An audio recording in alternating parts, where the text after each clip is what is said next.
against the Hart County Raiders here at Tiger Stadium. Dennis Stevens along with Bob Hayes, Ty Englebright here at the station, or here at the field rather, and John Miller back at the station. So John new to the broadcast with us, so I want to give a shout out to him right off the bat tonight. We're about 27 minutes away from kicking this one off. Bob, the window is closed as far as records go. Everybody comes in at 0-0 as we start the playoffs tonight. Hart County through the season 2-8 on the year. Caldwell County 8-2. Caldwell County the heavy favorite here, but you know how football, how any sport is, you never know until that final whistle. Until they kick it off and the game ends, everybody still has a chance to win the football game. And as you mentioned, it's now second season in Kentucky, and it's lose and go home. Tigers look to have a relatively easy game ahead of them tonight, but nothing is ever taken for granted and put in the bag as a win. You still have to come and play, and we look for a rebound from Caldwell County after last week's loss to Mayfield, which exposed some weaknesses that we had, and at the same time, as I mentioned, we were coming off a bye, and I think the more I see these bye weeks, the more I think that they are more harmful than good, unless you just have 4 or 5 of your players hurt and injured and you have a chance to get them healed. But we were sluggish. We couldn't seem to run with Mayfield, especially when they got the ball in the secondary, so I look for all that to change tonight. Had a great running game last week, Dennis, so we look for them to continue that tonight, as well as revamp the passing attack. Mayfield was dropping 6, 7, 8 guys back in coverage last week, and that really showed. We had trouble completing a pass. And we are in the pregame show. The pregame show is brought to you by McGregor Group Heating and Air, owned and operated by Javen McGregor. McGregor Group can take care of all of your heating and air needs, including installations for new construction, replacements, repairs, and maintenance. And they offer high-quality products, and they have a highly qualified staff to get the job done right the first time. Visit Javen and the group at 950 Varmint Trace Road or call 270-896-5044 today. That's the McGregor Group Heating and Air in Princeton, and our sponsors for the pregame show here throughout the playoffs. Bob, you mentioned last week the game against Mayfield, the season finale. It's a game that Coach Barnes has said he likes to have, shows what weaknesses they have going into the playoffs. They're facing strong competition. It's not a string of easy wins, and including a bye week to kind of get soft. But last week, Caldwell County was kind of taken to the woodshed a little bit in a 55-14 loss to end the season. So they know the things they have to improve, but tonight it's a team that's nothing like Mayfield. Mayfield forced us out of the pass last week, made us run the ball, which the guys did a great job running last week.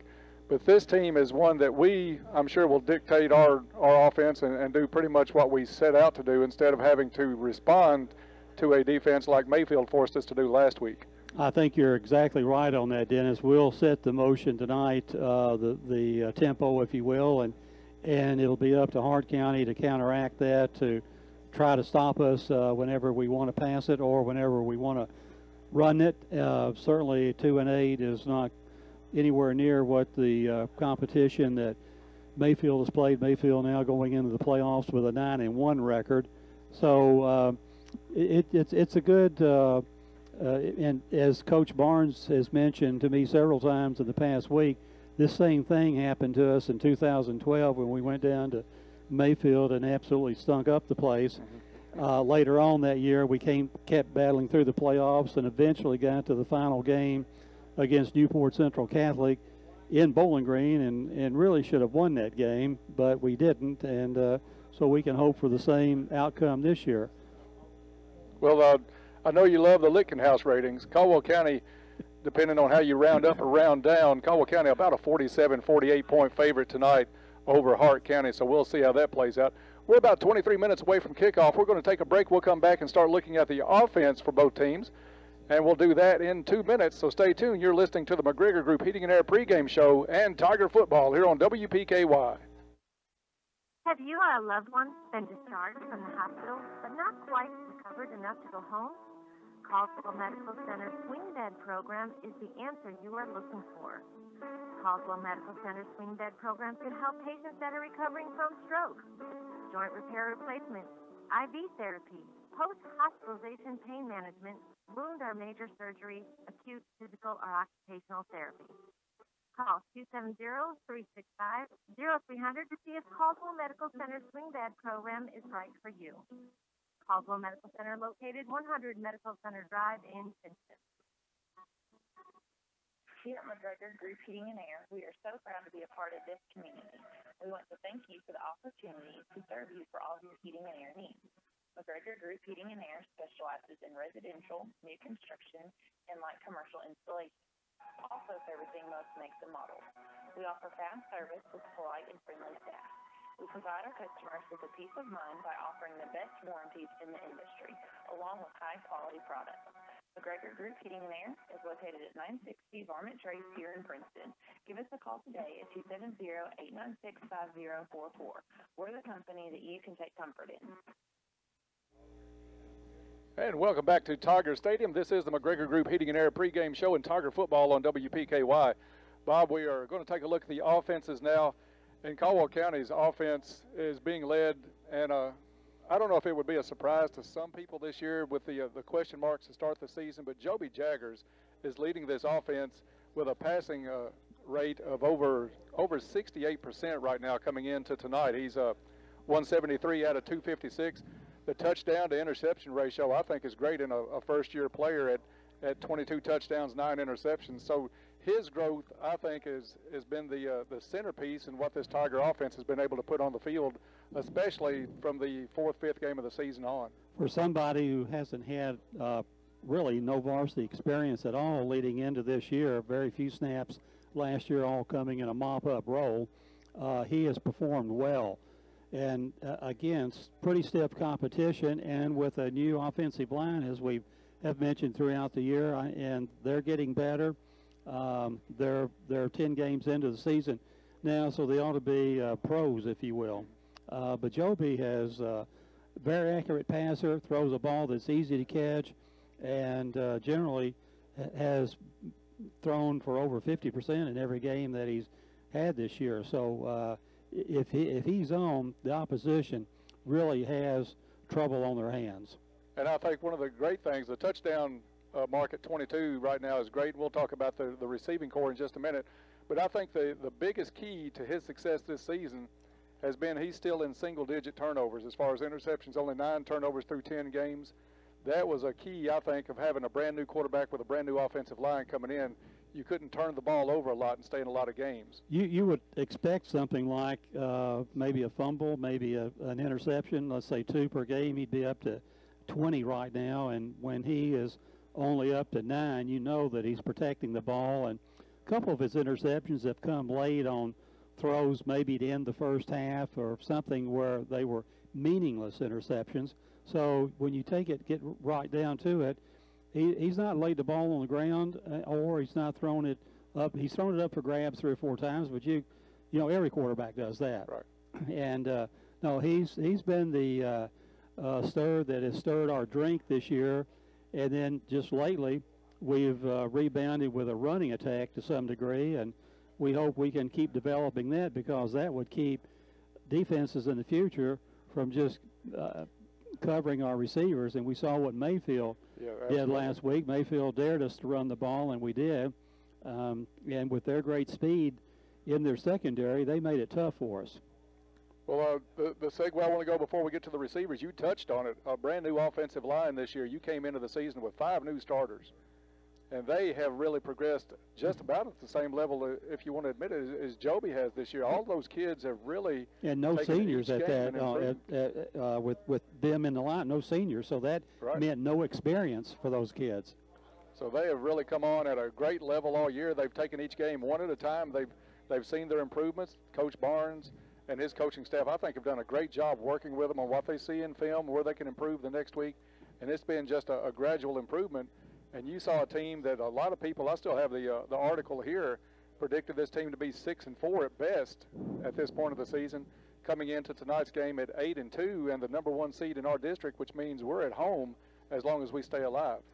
And when you look at that 8-2 record, that 6-4 record probably was generous when you look at it, given the competition that we were going to face, given a non-experienced offensive line and an inexperienced quarterback. So we played well this year and got to the point where, except for the Mayfield game, we've been able to compete with everybody. Even Christian County was not really a blowout until the kid ran the kickoff back on us after we had scored to cut the lead down in that game. So we are playing well, and what we wanted to do, we got it out of our system last week, was get the bugs gone, so to speak. New season.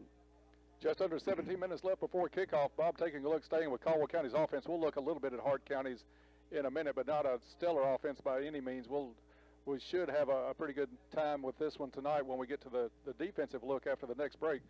But passing, the receiving core this year has really stood up. And you talk about a player that's improved. We talked about Joby. We talked about the offensive line. But Oliver Parker has become a flat star on this offensive side of the football for Caldwell County. If you get the ball anywhere close to Oliver, he's going to catch it and knows what to do with it after he catches. And the other young man that has excelled this year, what we saw and exercising a lot of grit, is Travis Newsom, who is the little bulldog out there when he catches the ball and takes it upfield. So, and then the Riley boys, of course, have been able to catch it for the last 3 years, starting playing when they were seniors. So, I mean, freshmen. So we've got, Joby's got 5, 6, 7 targets. Ben Holt is a target at times. Tate Van Hoosier will be a target at times. So we've got kids that can catch the ball. Yeah, you've got Gabe East that's even come into the fold here a little bit as a good receiver. Looking at the stats, Caldwell County has 5 players averaging double-digit yardage per catch. Well, 6 if you throw in Jamarius Blaine, but that was 1 catch for 81 yards and a score back earlier in the season. But 5 kids are averaging anywhere from exactly 10 in Jameer Riley to up to 14-9 for Oliver Parker. So a lot of kids that can do something after the catch, because a lot of Caldwell County's offense is the short receiver screens or little dump passes, and they make a lot of yardage on their own after the catch. And that's what happens in the spread offense. Mayfield ran that same offense against us last week, and they had 360 yards passing in that game, and I would dare say probably 85 of that only coming through the air, the rest of it coming after the receiver made a catch and had 50, 60, 70 yards in front of him with nothing but the goal line in front of him. And you talked about the rushing game. We've really picked that up the last few weeks. Jameer Riley, of course, leading on the season, 582 yards through 10 games. Trell Riley had a nice game or two also in there. So you've got some kids that can run the ball. Seth Slayton's going to be tough.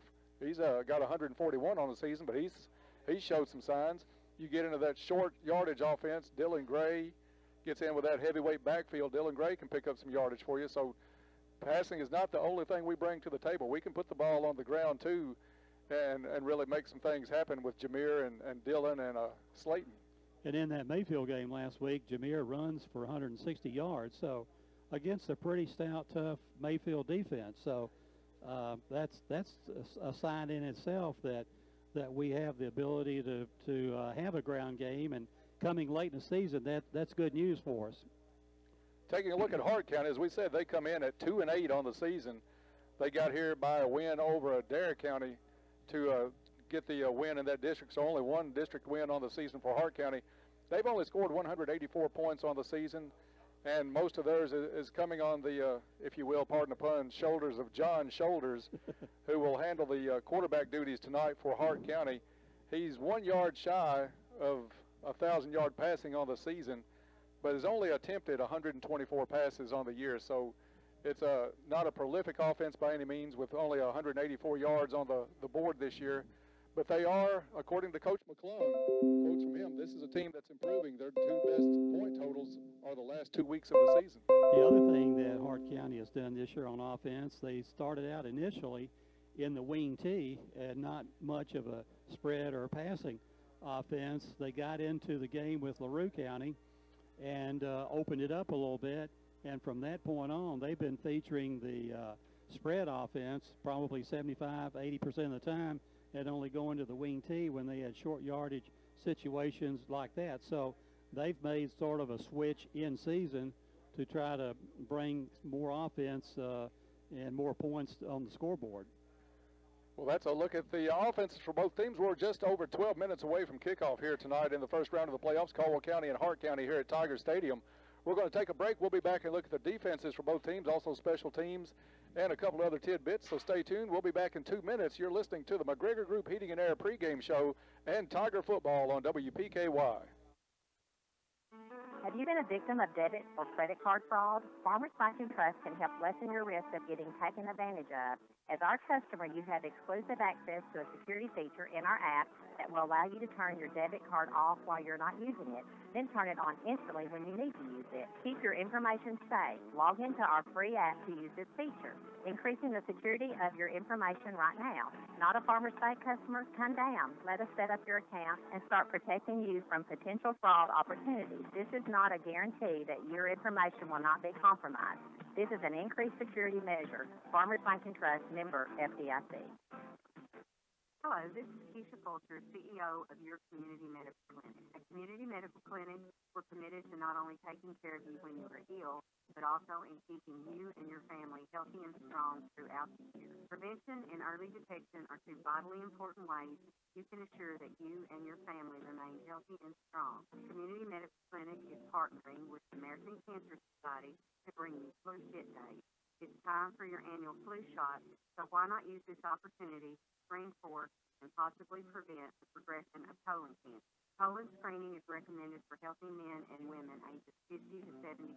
The FIT colon screening test is a yearly test that can be done in the privacy of your own home. In cooperation with the American Cancer Society and LabCorp, we're offering Flu Fit Days where patients can get their annual flu shot and receive a test kit to take home with a postage paid envelope. Community Medical Clinic will offer special Flu Fit Days on October the 10th in Hopkinsville and Wednesday, October the 11th in Princeton. Or call us today at 270-365-0227 to make an appointment. Or stop in and visit us. Keeping you and the family you love healthy is our goal at Community Medical Clinic.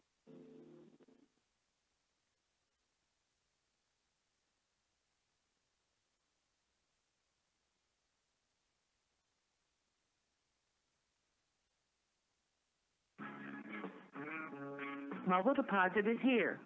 This is Mona Van Hooser with First Southern National Bank, and our new mobile app is loaded with extra features, including mobile deposit. Now you can use your smartphone's camera to deposit checks on the go. Just endorse, point, click, and send. Download our new mobile app and try it today. First Southern National Bank, member FDIC.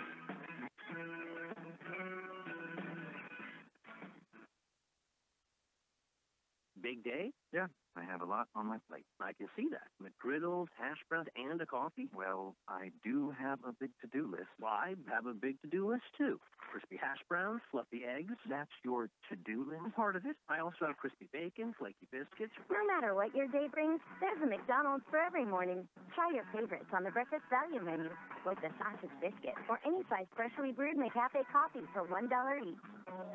All the cargo may participating restaurants cannot be combined with combo meal. And welcome back to Tiger Stadium. This is the McGregor Group Heating and Air pregame show and Tiger football on WPKY. We're about 8.5 minutes before we kick this one off. And Bob, before we get into defenses, I know you meet people during the week that say they listen and are enjoying the broadcast and the streaming, and I do too. And I had a group tell me last week how much they really enjoy the whole package, the pregame, the game, and they wanted me to give them a shout out. So this is for the Saturday morning crew at Hardee's.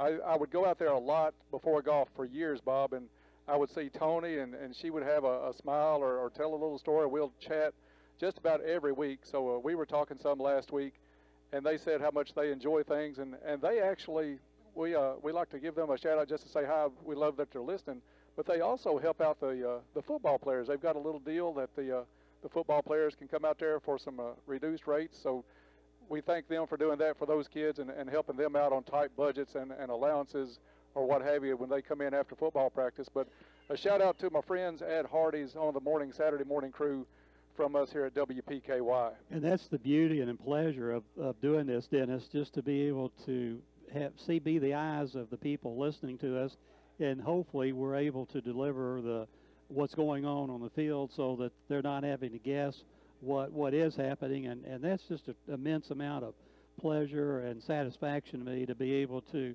be in that particular role. I certainly enjoy working with you and your great call of the game, and we probably do miss a couple spots every game where the ball is, but we enjoy what we do, and certainly those people that listen to us, we appreciate that, and we thank them for inviting us into their homes or places of business.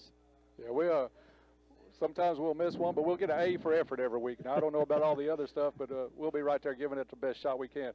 Taking a look at the defenses tonight for Caldwell County, that was the cornerstone for this team back in the days leading up to the Christian County ball game. We knew the defense was going to be tough. You got a crew of linebackers. You've got Cole Baker on the line. You've got linebackers. You've got Gabe East that threatened the interception record last season. We knew these kids were going to be there and perform week in and week out, and they have, led by Hunter Van Hoosier, who is now the all-time Caldwell County leader in tackles, comes into tonight with 400 on his career. And it's been a glorious season for the defense. The only game we were probably outplayed defensively came last Friday night against Mayfield. And that's just one of the things that, as I mentioned, you're due to have one bad game a year. That one was our bad game. It didn't cost us anything. It probably is going to help make us better in the future for the rest of this year. As the players, the captains, are going out to the field for the pregame coin toss, this is the time, Bob, we do this every week. We have a prayer for all the kids, and we'll do that right now. Holy God, we ask your blessings on the efforts on all of these kids tonight, from the band to the players to the cheerleaders, managers, and all involved, for the effort that they put in during the week to get ready for Friday nights. We just ask that you bless that and protect these players from injury as they go through this contest and help prepare for next week. We ask all these things in Jesus' name. Amen. Amen. About 5 minutes before we kick this one off, Bob, I know you're keeping an eye and see who gets the toss. Caldwell County, all season long, if they have won the toss, they generally will defer to the second half, and I don't expect anything different tonight, but we'll see how that goes. I know the crew tonight is not the Western Kentucky Conference crew. It's the crew out of Bowling Green. They in playoff time, you don't have your own home officials. So the set of officials, and I think I heard Coach Barnes say a 5-official crew tonight. And maybe into the third round, it becomes an automatic 7-crew system. Coin flip has been made. Caldwell County has won the toss, and Caldwell County has deferred. So Hart County will get the kickoff to start this game. We're about 4.5 minutes away. Bob, talking about that defense a little bit more, everybody knows Hunter Van Hoosier is going to make hits, but he's surrounded by such a crew down there that you can substitute and really not lose anything. Coach McClung coming in, headed up to his position up in the booth. You've got a crew of linebackers that are really second to none. We've shown that, especially in our district, but all through the schedule. You've got a secondary led by Trell and Jameer Riley, Gabe East, and you've got a line that's anchored by Cole Baker. So whether they throw it, in which they may do some more in that spread offense that they've gone to midway through the season, or whether they bunch it up in that wing tee, and it depends on the linebackers and the line. Caldwell County's strong either way. It's like pick your poison if you're Hart County. Well, that's what it is. Our defense has led us this whole year. The offense is slowly rounding into form and has played well enough to win 8 games. It's been a pleasure to watch the defensive effort of the Tigers this year. I want to point out one number that we'll be looking at tonight, Dennis. On the number 76 for Hart County is a 6'4", 285-pound senior named Jamison Harkness, and he is the best player on Hart County, and it's my understanding that the Bowling Green coaches in that area think he's one of the best player in their area. So, and he goes both ways, really gets after it, plays with an edge, according to Coach Barnes. So we want to point that out right now. It won't be surprising to see him on a lot of tackles tonight, as good as he is.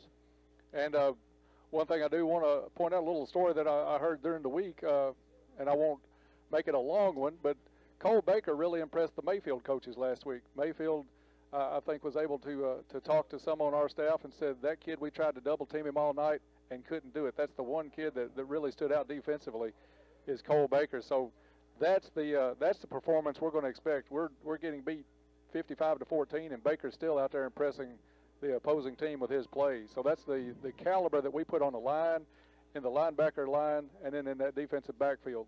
He is a handful, so to speak, and just looking at the crowd, our crowd is probably about a third full. Looking across the field, Hart County has several people here. Yeah, good drive from Hart County, about a 2-hour long drive, 2.5-hour drive from Munfordville. A little fog setting in, or my eyes are getting blurry, or something going on, but looks like it could be a little foggy situation tonight here. Well, that's going to do it for the McGregor Group Heating and Air pregame show. McGregor Group Heating and Air is owned and operated by Javen McGregor. McGregor Group can take care of all of your heating and air needs, including installations for new construction, replacements, repairs, and maintenance. They offer high-quality products, and they have a great qualified staff to help get the job done right. Visit them at 950 Varmint Trace Road or call 270-896-5044. That's the McGregor Group Heating and Air in Princeton, and we really appreciate them being our sponsor for the pregame show all season. A little bit more than a minute left on the clock.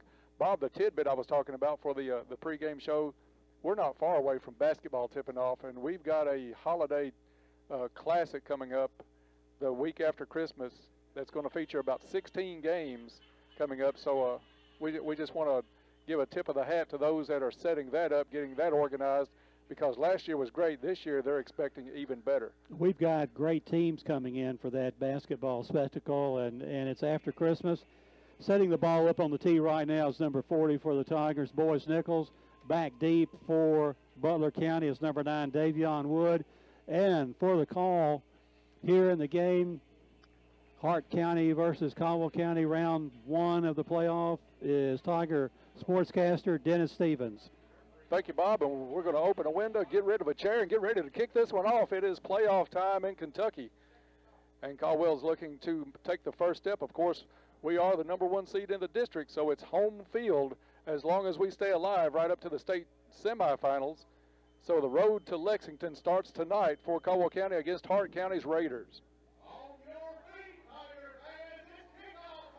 The familiar voice of Tiger announcer Frankie Brown on the PA system, getting everybody ready for the game tonight. Somewhat of a small crowd for the first playoff game tonight. Nichols comes up to the 40. Kick is in the air. Good kick. It's going to be fielded at the 13-yard line. Takes it back to the middle. Rutledge on the carry. Stopped at the 15. Nice tackle. Hunter Van Hoosier, the first one there for Caldwell County. And they'll pin Hart County back on their own around the neighborhood of the 15-yard line. So good coverage by Caldwell County as they bring the defense out. Hart County will be led on offense by John Shoulders, number 15 at quarterback. In the backfield with him will be Davion Wood, 5'9", 170-pound junior. 2 receivers each way, stacked on each side. Wood in the backfield with Shoulders. Shoulders takes it, hand off to Wood, up the middle, nothing there. Cole Baker's going to lead a group of Tigers. That'll drive him back to the 14-yard line. Loss of 1 yard on the play. So a loss early for Hart County. Just underway here at Tiger Stadium. Ball spotted at the 14-yard line. And starting tonight at linebacker, we'll go ahead and point that out, is Mac Engelbright in place of Dylan Gray. Dylan with an injured hand will play later. Shoulder sends 3 receivers to his right. Flanks Wood out. Now he's going to roll to the right. Looks up the field. It's complete at the 16-yard line. Goes out of bounds just past the 20. I think they're going to mark him down at the 21-yard line. Caleb Burden on the tackle for Caldwell County. And they said flag on the play. We'll see what this one is. Bob, I think you were right. That fog is starting to settle here a little bit on Tiger Stadium.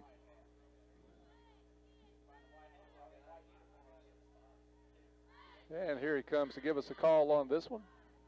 It's going to be against Caldwell County as they are marking this one off. Personal foul. Roughing the quarterback on Caldwell County. So that's going to move the ball out to the nose of it. It's on the 35-yard line, so it's 1st and 10, Hart County, after the penalty on Caldwell.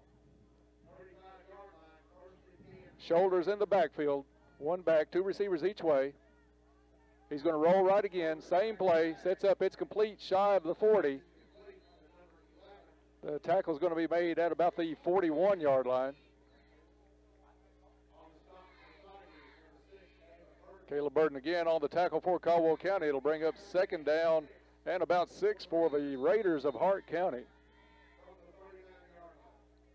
Ball spotted at the 39. Our buddy over here on the side of the official had it marked at the 41. He's backstepped a little bit, so ball spotted at the 39-yard line. Now Shoulders is going to roll left, looks up the field. He's going to be sacked for a loss back near the 32-yard line. Number 72, Cole Baker, in on the tackle, along with number 44, Mitchell Harrelson, for the Tigers. Ball spotted at the 33-yard line now for Hart County, as it'll be 3rd down and long.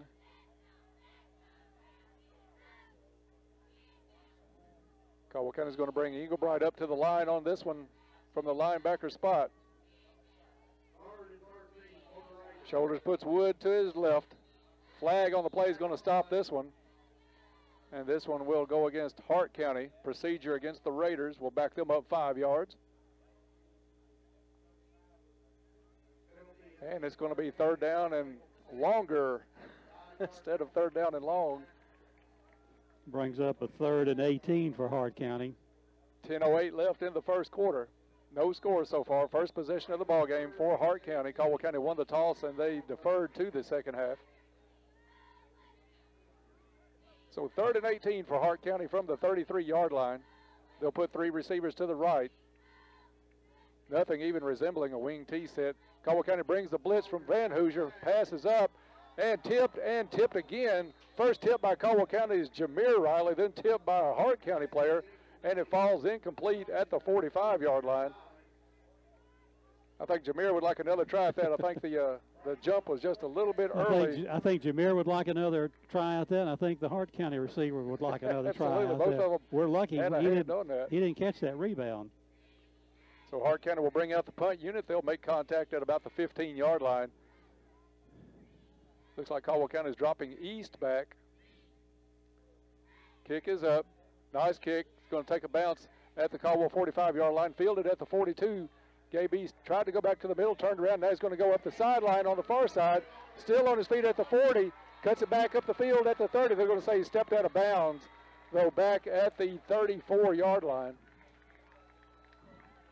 If he had not put that foot on the sideline, Bob, it was off to the races because he made a great cut. He would have had one, and when he fielded it, he was on the side, just close to the sidelines, trying to reverse his field.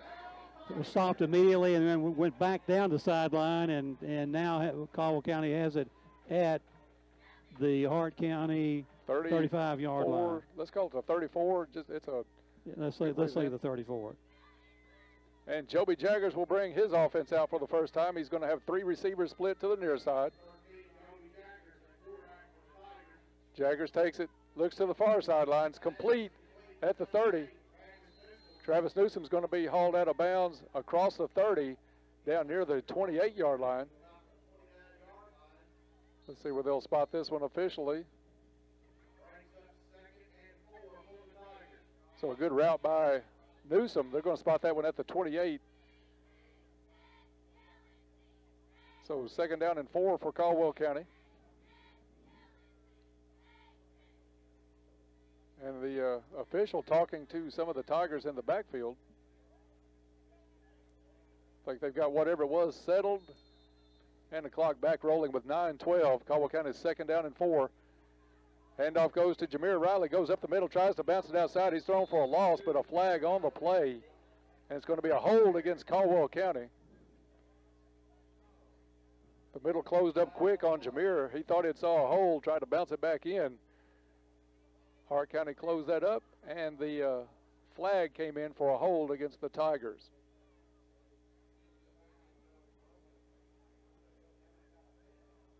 They're going to mark this one back.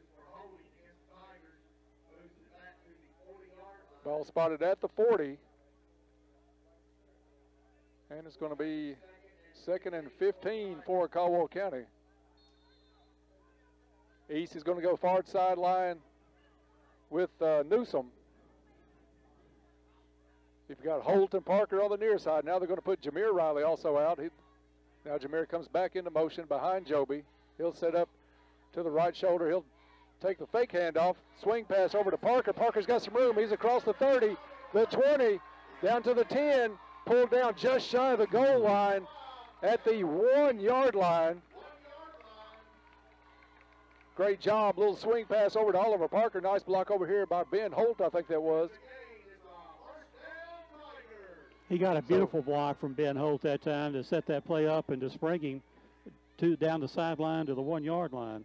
Little Caesars first down to the 1-yard line for the Tigers. Jameer Riley in the backfield. 3 receivers to the left of Jaggers. Parker, the lone receiver, to the right. Handoff is to Riley, and he's in the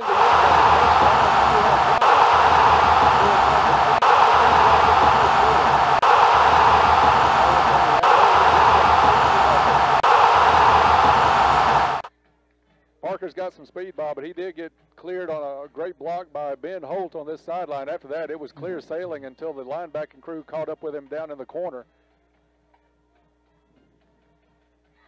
So Caldwell County will try to tack on the extra point.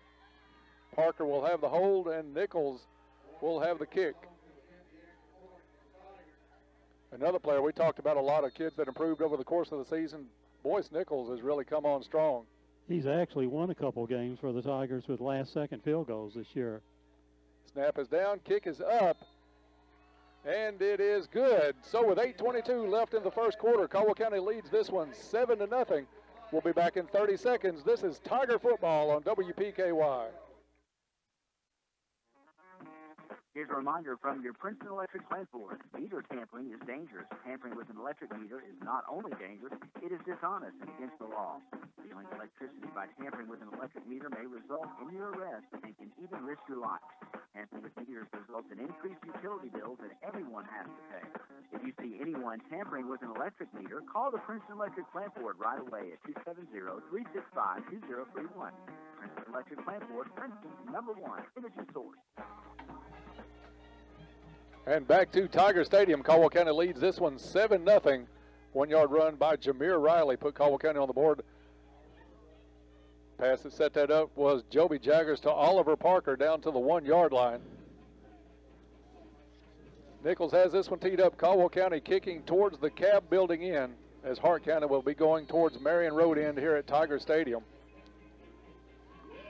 Nichols approaches, kick is up. It's going to be a short kick. Bounces at the 26, fielded at the 24, and out of bounds at that spot is number 8. That is Tyler Rutledge, a 5'8", 160-pound junior for Hart County.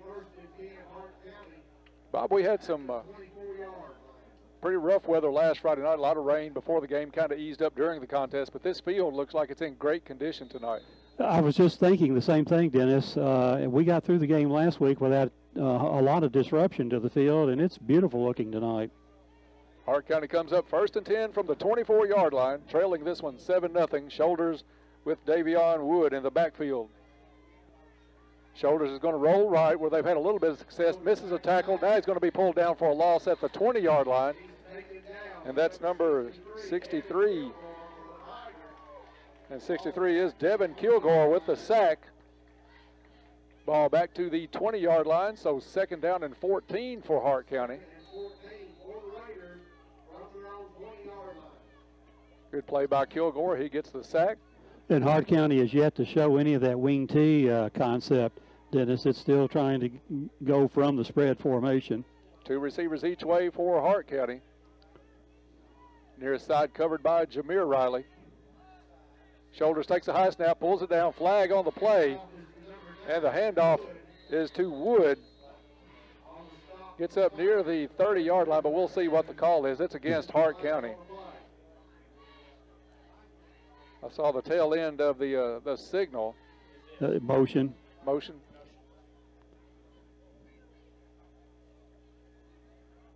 So penalty going to be called against Hart County.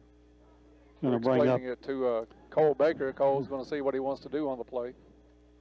Well, I would think they would mark that off from the line of scrimmage. Should be marked from the 20 back to the 15. And they are going to spot it at the 15. So 2nd down and 20 coming up for Hart County. As we said, Hart County in the Lichtenhouse ratings, Caldwell County is 7th in those ratings, and Hart County 35th.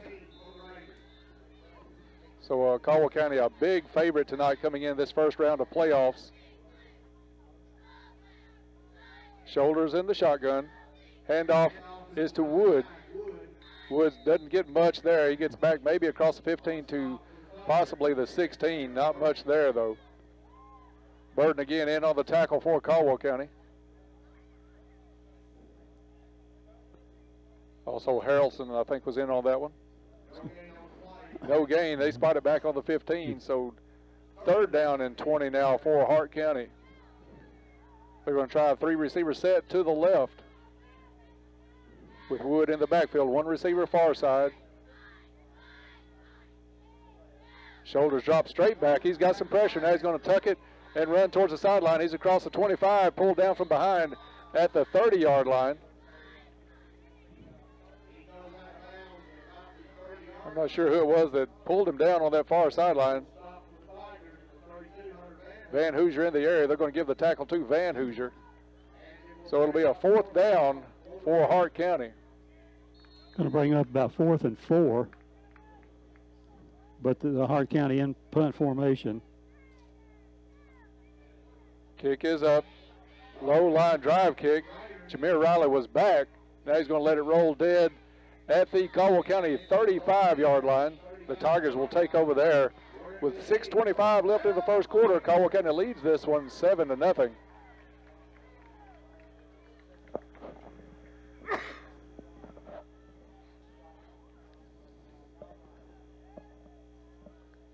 And I tried to keep that sneeze in as long as I could. Excuse me on that one.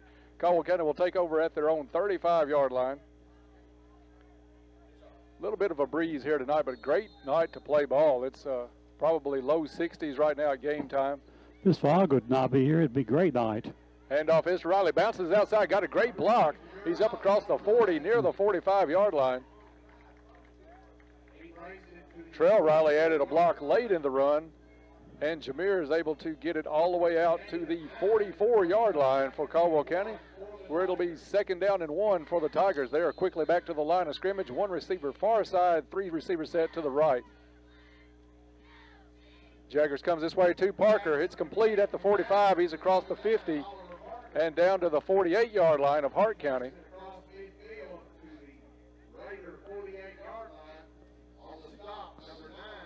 So that is another Little Caesars first down for the Tigers. And they are quickly back to the line of scrimmage. Now 3 receivers to the left side of Jaggers. Parker alone on the right. He's going to swing pass over to Trail Riley. It's complete and trails across the 45 to about the 44-yard line. Bob, we talked about it a little bit in the pregame. That's a lot of Caldwell County's offense. You see the yardage that these receivers rack up, but the passes are generally in that range with some receiver screens and little swing passes.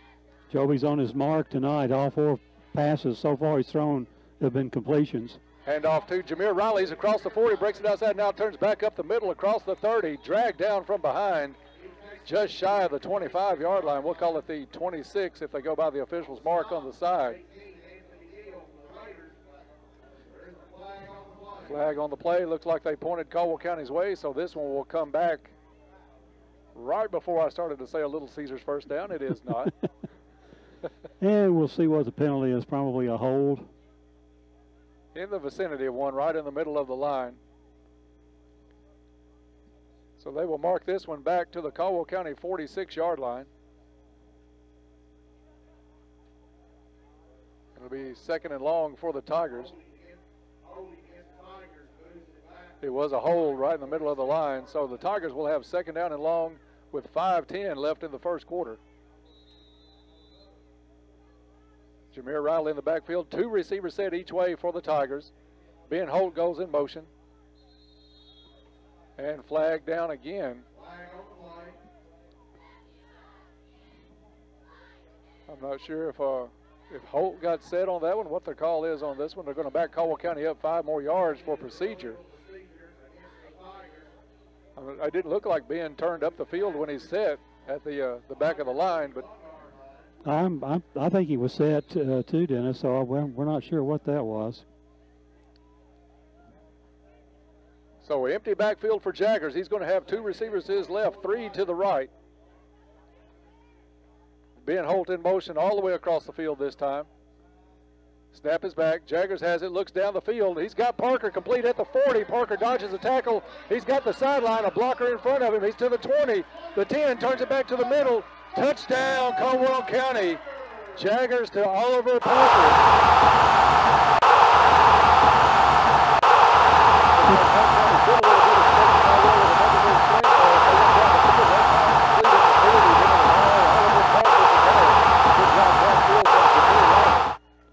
A 59-yard pass play from Joby to Oliver Parker with 4 minutes and 34 seconds remaining in the first quarter.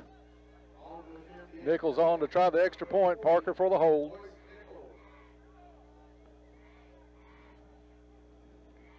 Kick is up and plenty of distance. It is good. So with 4:34 left in the first quarter, it's Caldwell County 14, Hart County nothing.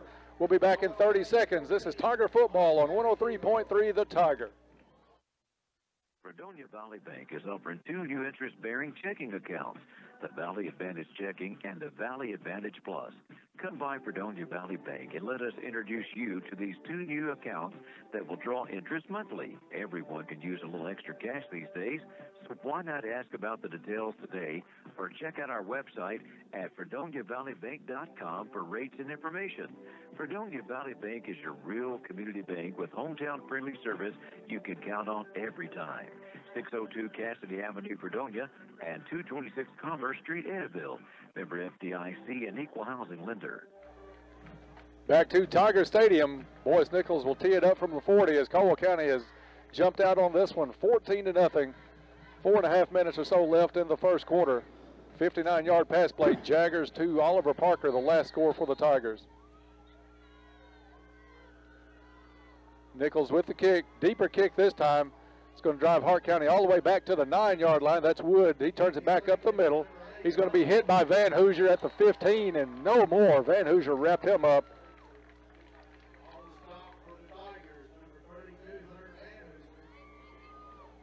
And so far tonight, Dennis, Caldwell County, Joby's 5 out of 5 for 110 yards. So you really expect that 68% mark to go up quite a bit tonight with numbers like that. Englebright's going to come off the field for Caldwell County. Ball's on the 15-yard line. 15-yard line is where Hart County's Raiders will start this drive. 2 receivers set each way, stacked on the sides. Handoff goes to Wood, though. He got across the 15 to about the 16. And that's about it as Caldwell's line not being moved at all tonight. Kilgore's already had a tackle for a sack tonight. Good play also by Baker. Harrelson also in the group for Caldwell County. Shoulders in the shotgun, takes it, drops back. He had 2 receivers each way, looks over the middle into double coverage, almost intercepted by East. Bob, that's 2 off the hands tonight of Caldwell County's defensive backs. Jameer Riley had his hands on one. Gabe East had his hands on that one. And Shoulders really tried to thread the needle as Caldwell County had the receiver well covered back at the 35-yard line. Incomplete, and that'll bring up 3rd down and about 8 for Hart County. I think definitely Hart County dodged a bullet on that play. That ball was thrown way too much traffic in the area.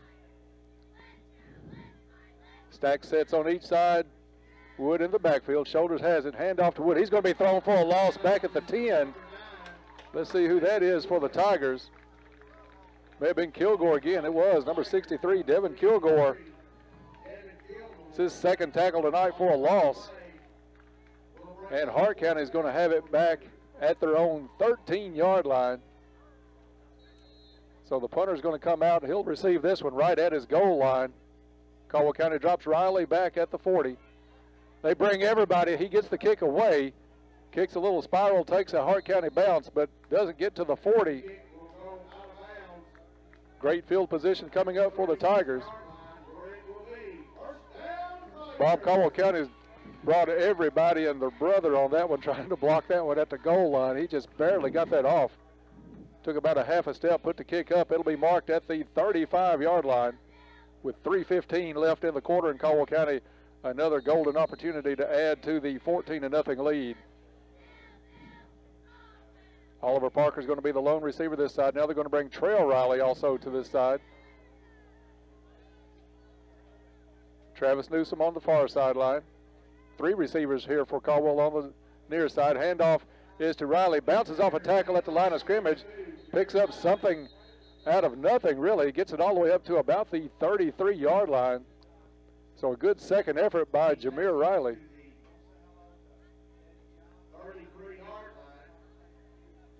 And that was just pure effort, Bob, because he bounced off the first hit right at the line of scrimmage, able to pick up a couple of yards. Second down and 8 for the Tigers. Ben Holt, Oliver Parker near side. Flag on the play. It's going to be offsides. And offsides against Hart County. Against Hart County. Looked like the big kid you talked about pregame. What was Jamison Harkness? Harkness set up across the football well into the neutral zone. So offside set for the Raiders. Gives Caldwell County 5 yards, second down, and a short 4 right now. Flea Flicker comes back to Jaggers. He looks down the field. He's got one open, but he can't get it to him. He's going to be sacked back at the 39. He had a receiver down in the corner, just had to dodge too much traffic to get it to him. They tried to run the Flea Flicker, Bob, but the spacing looked like it was way too close for that one. They were not spread out enough to cause any defender to have to run away from Joby. Joby had a lot of pressure on him and goes down for the loss. Ball spotted back at the 38-yard line. Jaggers has 2 receivers each way with Jameer Riley in the backfield.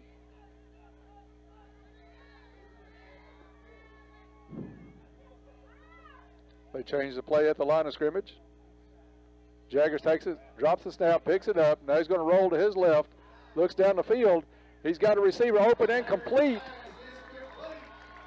Down at the 11-yard line. Oliver Parker with the reception. Oliver came all the way across the field on that one. Jaggers able to pick up the fumbled snap, buy some time, and he finds Oliver Parker all the way down to the 11-yard line. Little Caesars first down for Caldwell County with 1:40 left in the quarter. And Oliver had to wait for that one, and Hart County closed and just barely missed getting a hand on the ball. Holt in motion, handoff is to Riley. He hits the line of scrimmage with his head down, gets it up across the 10. And let's see where the official spot is. Good hard-nosed running by Jameer Riley tonight. Looks like somebody spotted at about the 8-yard line, we'll give it. Side judge has him on the 8. Low snap again by Jaggers, picks it up, throws it to the end zone, tipped away by the Hart County receiver. He's looking for Parker, underthrown, almost intercepted.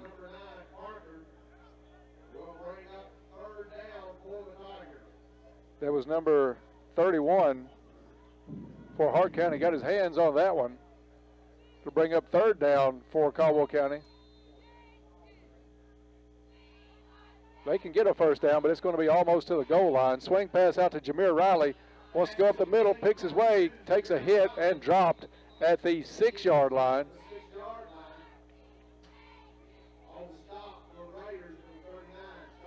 Bob, looking at that far side chain, it's somewhere around the 1 or 2. Caldwell County would have to get to for we got to get to the 1. Was that a pass or a handoff? Pass.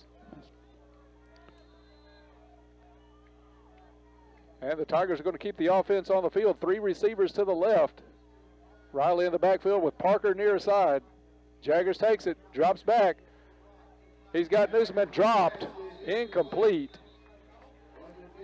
And that'll be a turnover on downs for Caldwell County. He had Newsom open a little bit high on the pass. Newsom couldn't come down with it. And it'll be a turnover for Caldwell County with 17 seconds left in the first quarter. Caldwell still leads this one 14-0. Hart County will take over at the 6-yard line. Do you think Caldwell County will bring a little blitz here? I don't know. If I'm Hart County, I would not be gambling. Do you think Burden and Van Hoosier are really licking their chops a little bit on this one? Shoulders in the back, in the shotgun. Handoff. He gets a good run out of it up across the 10-yard line.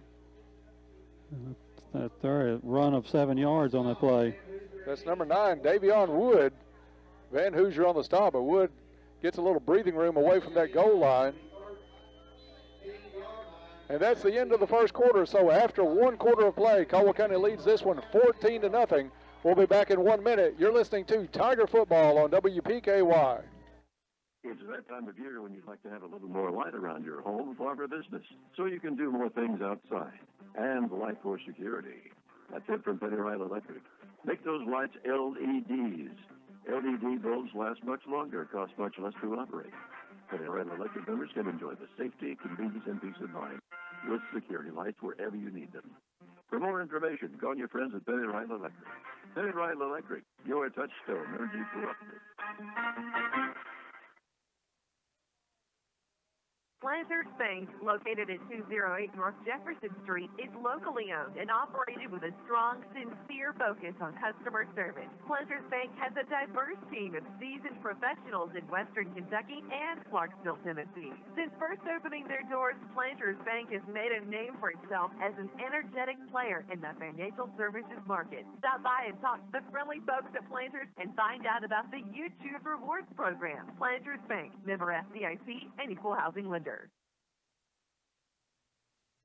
Tiger Stadium, we're about to start the second quarter. Caldwell County leads this one 14-0. Hart County has it 2nd and 3 from their own 13-yard line.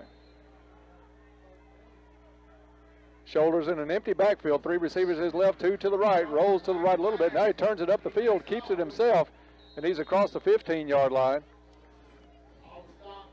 Hunter Van Hoosier in on the tackle. He's near a first down, but 1 yard short. About a yard short, 3rd and 1 for Hart County.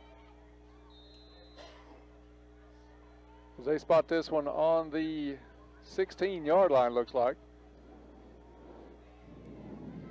Another empty backfield, 4 shoulders. 3 to the left, 2 to the right. Caldwell County showed blitz. Now it's going to be timeout Hart County. They didn't like what they saw as Caldwell County was inching Van Hoosier up to the line just a little bit. I think that put a little bit of pressure on him, Bob, and he said, I don't know if I want this play or not. 3rd and short right now, 3rd and 1 for Hart County. Hart County with no first down so far in the game.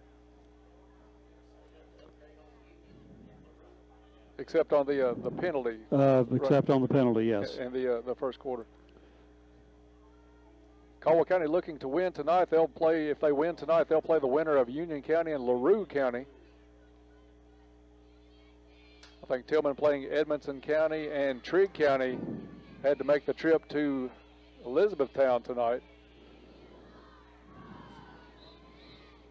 That's one nice thing we don't have to do, Dennis, is travel. We've been up up that road before. Yes. To Henderson, to E-Town. So we are at home through the, if they make it to the state semifinals, we're okay with that trip. We'll take a trip to Lexington. Happy to make that trip. 3rd and 1 for Hart County. Keeper by his shoulders. We'll see on the mark. Looked like effort he made, maybe, unless that was a lineman going downfield. Way the side official, he's probably at the, yeah. And I think they did signal first down for Hart County. 17-yard line, first down for the Raiders.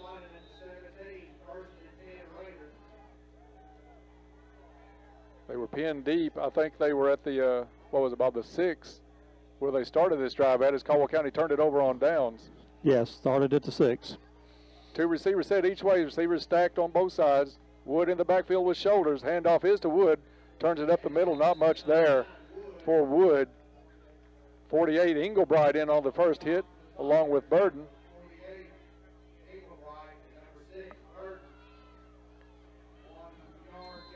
Picked up 1 on the play. It'll be 2nd down and 9 for the Raiders.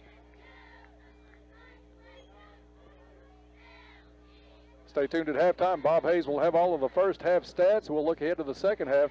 That comes up at halftime here on 103.3 The Tiger. Shoulders in the backfield in the shotgun.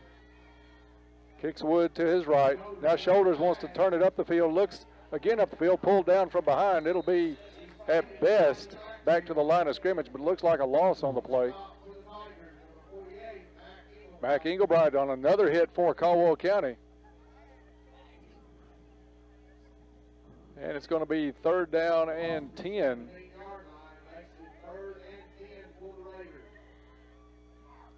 Good play by Englebright the last couple of plays, Bob. Yes, been in the right place at the right time and gotten his guy to the ground. 3rd and 10 for Hart County. So 2 receivers stacked set each way. Wood's going to jump to the left. Shoulders drops back. He's got a hole this side. Is being chased by Harrelson. Turns the ball up the field, swatted at, out of bounds, incomplete. He was looking for Rutledge on the play, but incomplete. That'll bring up 4th down and long for Hart County.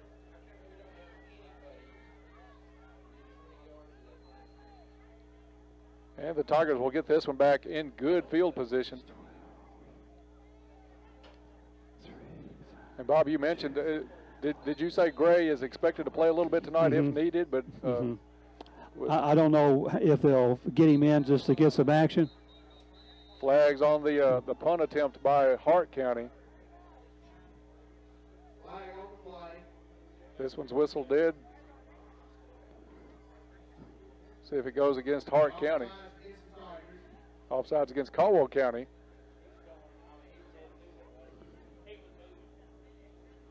So it'll still be 4th down and about 5. Caldwell still should get decent field position out of this. You would expect inside the Hart County side of the field. As they drop Trail Riley back, he'll stand at about his 50. Kick is back, almost blocked. He gets it away. Takes a bounce at the 40 and checks up right there at the 41. I think they'll mark that one at about the 40.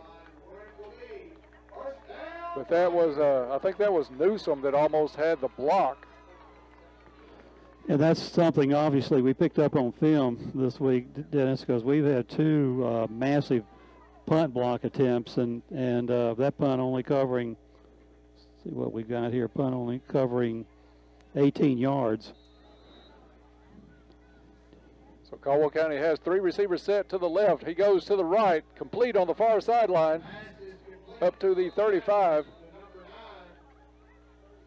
Complete to Parker on the far sideline. Ball down to the 35-yard line. Pick up a 5, 2nd down and 5 for Caldwell County.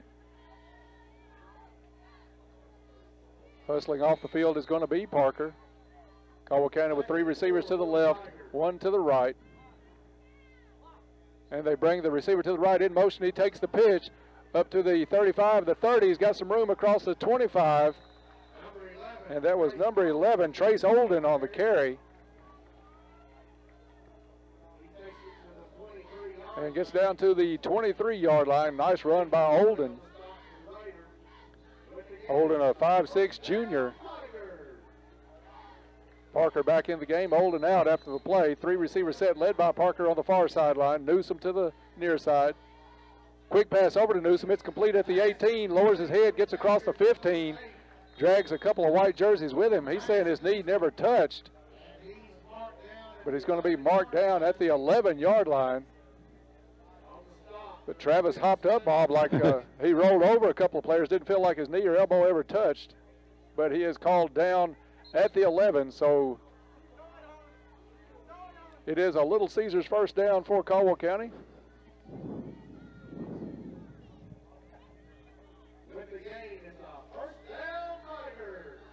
And I'm not sure if they're going to move the chains. It looks like he's at the 11. I would think that, yeah, we'd have to get to the 1-yard line. They are moving them now. So Caldwell County, 3 receivers bunched to the left. Whistle's going to blow this one dead. The handoff was to Riley. Quite a few penalties in this first half. It's going to be procedure against Caldwell County. That'll back them up 5 yards. And it'll be 1st and 15 for the Tigers from the 16-yard line.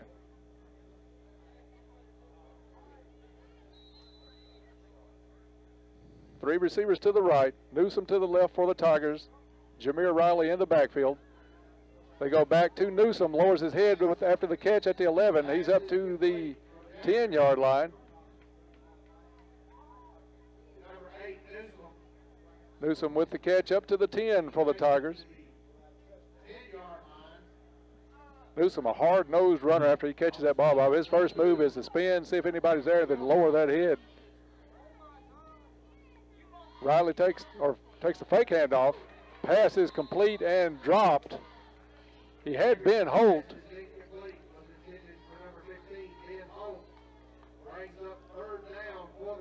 That play even fooled me. I thought it was all Jameer Riley, Bob, when he took the handoff. It was a play action. He had the Holt over the middle. Ben not able to hold on. It'll be 3rd down for the Tigers. Joby getting the play. 7:45 left in the first half. Caldwell leads this one 14-0 and threatening here late. Jaggers with Riley in the backfield. Joby drops back. Passes it over to Riley. It's complete at the 5. Dances. He tries to reach out. Let's see if he got across the goal line. And they are signaling a touchdown. Late call by the referee, but they gave it on a nice stretch by Jameer Riley. That was way down. Hold the ball out. Break the play. Touchdown. Caldwell County with 7:33 left in the first half. Nice effort. Nice job by Riley to know where he was on the play, that close to the goal line, able to stretch, put the ball over on his way down. So Nichols will try another extra point attempt. Oliver Parker on the hold. Snap is down, kick is up, and it is good. So with 7:33 left in the first half, Caldwell County leads this one 21-0. We'll be back in 30 seconds. This is Tiger Football on 103.3 The Tiger. Gas Company is a full-service local and family-owned propane company offering services in Princeton, Cadiz, Madisonville, and Murray. Right now, Portner Gas is offering specials on propane. Portner Gas offers Holland and Napoleon grills, Dixie choppers, and they also have Red Max weed eaters. Contact Portner Gas Company today for all of your residential, commercial, and agriculture propane needs. Portner Gas Company, a family tradition of service since 1951. Back to Tiger Stadium. We're doing a little pest control up here too, Bob. We had I hope I didn't throw that at somebody's coffee. we had a grasshopper somehow just hop in here. And Bob able to catch it, tossed it out the window. And then we thought about being right over the concession stand, but I didn't hear anybody scream, so it's probably all right. 7:33 left in the first half. Caldwell leads this one 21-0. Jaggers having a great night for Caldwell County. Nichols comes to the 40, puts the kick in the air. Fielded at the 10 by Hart County. Up across the 20, tries to go through the middle. He's hit Burden, leading the group of Caldwell County players at about the 25-yard line. I think that was Davion Wood. 26 is going to be the spot. 1st and 10 for Hart County. Caldwell looking to move on next week. Of course, as we've said, all the games are at home until the state semifinals if Caldwell County stays alive.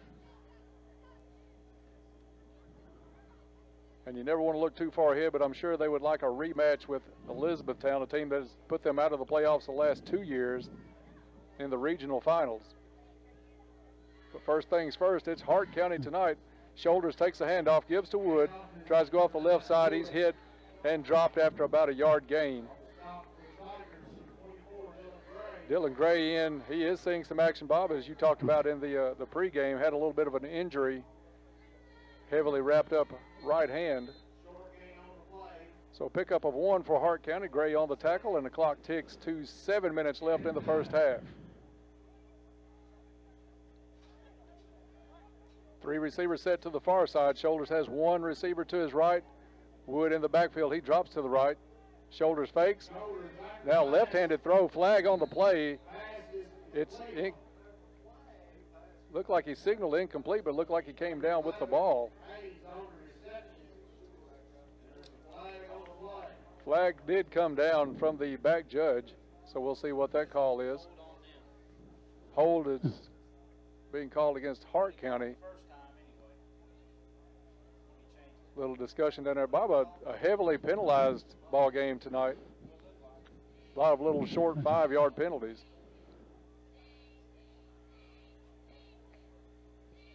This one's going to be, looks like, declined by Caldwell County. So Caldwell County declines the penalty. It'll be second down for Hart County. No, they're going to mark it off now. They've changed their mind. He initially signaled they were going to decline the penalty. It is a hold against Hart County. Penalty back, ball back to the 17-yard line. 17-yard line for the Raiders.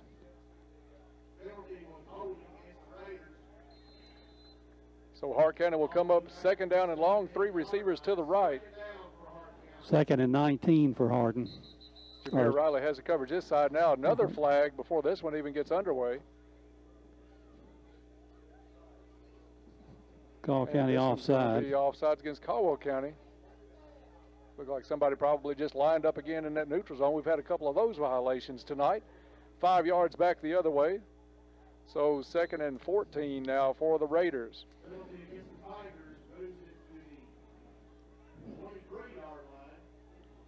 Will Bashir, one of the 3 Tigers in coverage near side. It's going to be a handoff up the middle to Wood.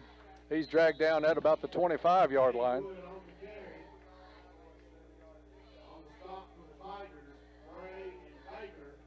Gray and Baker on the tackle for Caldwell County. All on the 25-yard line for Hart. 3rd and 12 for Hart County. And they bring the play in slowly. One thing Hart's doing is by keeping it on the ground, they're eating up a lot of clock, Dennis, keeping the ball out of the Tigers' hands.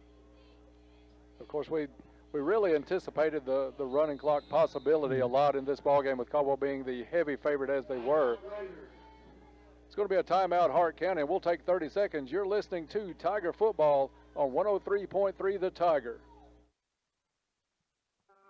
Colonel Sanders from KFC here to talk about the good old days.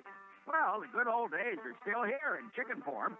Specifically, in KFC's original recipe fried chicken with 11 herbs and spices. Our delicious chicken is still hand-breaded and pressure-fried just like it was then. Get your fill with 2 pieces of my original recipe in a $5 fill-up with mashed potatoes, a biscuit, a cookie, and a drink at a KFC near you.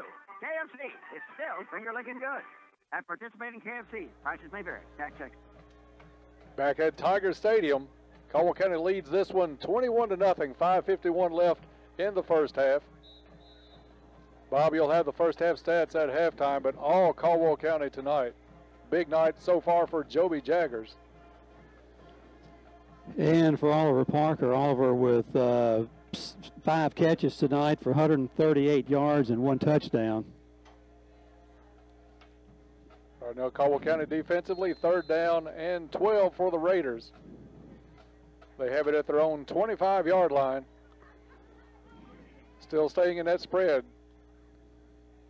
Shoulders in the shotgun, takes it. He's going to roll left, had 3 receivers over there. It's complete at the 30-yard line.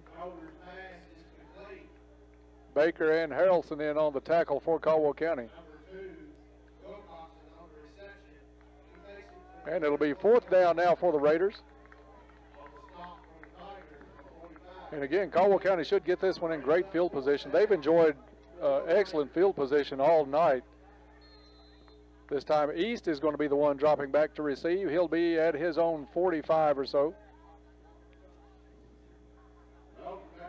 Caldwell County shows some pressure with Van Hoosier going up to the line of scrimmage. High snap is up, almost blocked again. He gets it away, gets a toe under it.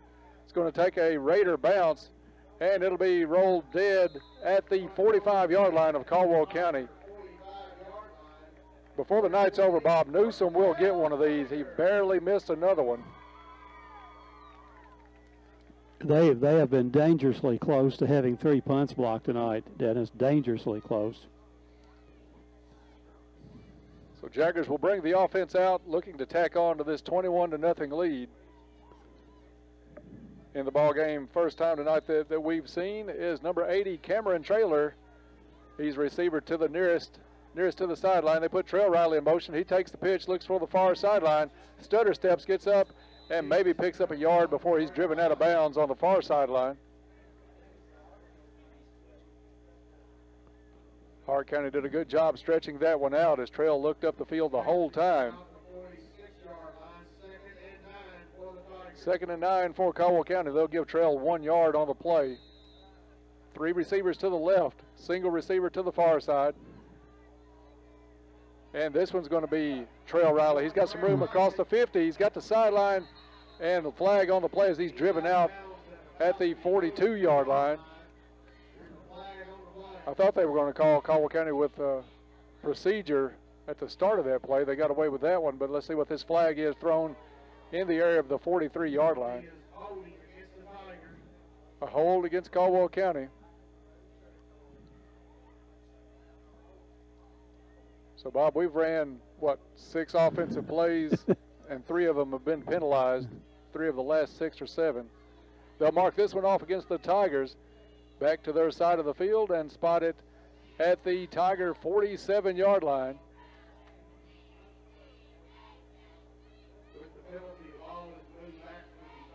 Good performance by the Tigers, but these penalties are something you really don't want to carry into a game against maybe a closer opponent. East in motion around the backfield. Handoff is to Jameer Riley. Goes up the middle, finds a group there, wants to bounce it back. Now he's going backwards, thrown down back at the 42-yard line. We'll see if they give him forward progress. The side official staying at the 45. And they will spot it at the Tiger 45-yard line. So it is a little bit of a loss on the play, but not as bad as it could have been.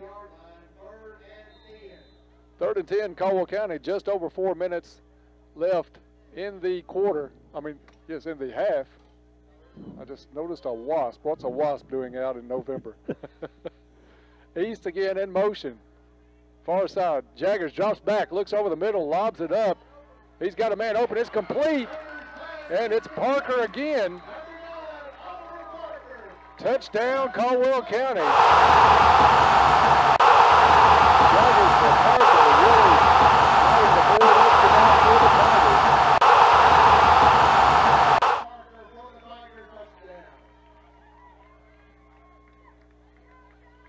Jaggers not only showed his arm, he showed some touch on that one, had to loft it up. Parker ran right under that one, untouched to the goal. So Parker's going to catch his breath as he kneels to hold the snap for Nichols. Snap is down, kick is up, and it is good. 3:51 left in the first half. Caldwell County's lead out now, 28-0 over Hart County. We'll be back in 30 seconds. This is Tiger Football on WPKYonline.com. Gloria Smith with the law office of Jeff Russo. Are you buying or selling real estate? Are you planning on refinancing your existing home loan? If so, you should be aware that you have your choice in which attorney provides the legal services associated with such transactions. Our law office has over 50 years of experience in real estate law. We pride ourselves on being cost-effective and having a quick turnaround time. If you're in need of such services, call us today at 365-2763 or find us on the web at www.jeffrussolaw.com. We are located in downtown Princeton on the east side of the courthouse. This is an advertisement. Back to Tiger Stadium. 3:51 left in the first half. Caldwell County on their 4th score of the night. Long pass from Jaggers to Parker. Parker putting up some great numbers tonight, Bob. We may have to pull out the record sheet to see about yards in the game. Kick is up. And Hart County's receiver fell down back at the 6 and rolls into the end zone. It'll be a touchback for Hart County.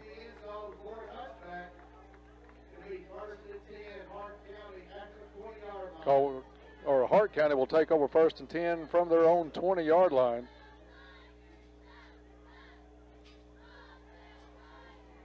And I'll tell you what, Bob, I'll take a look at that at halftime. I'm not sure how long we'll see Parker in if this score continues to climb very much more.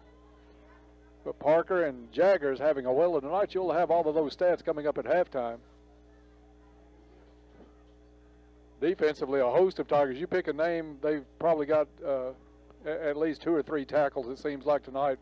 Burden, Van Hoosier, Englebright, Cole Baker.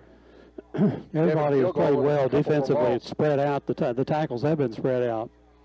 Devin Kilgore has been in on a couple sacks. Shoulders takes it, throws, incomplete, roll to his left.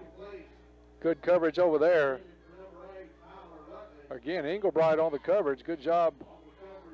Oh, let's see. That's not Englebright. That was Cameron Baker in coverage for Caldwell County. So 2nd and 10 for the Raiders with 3:46 left. Clock stopped on the incompletion. East playing center field for Caldwell.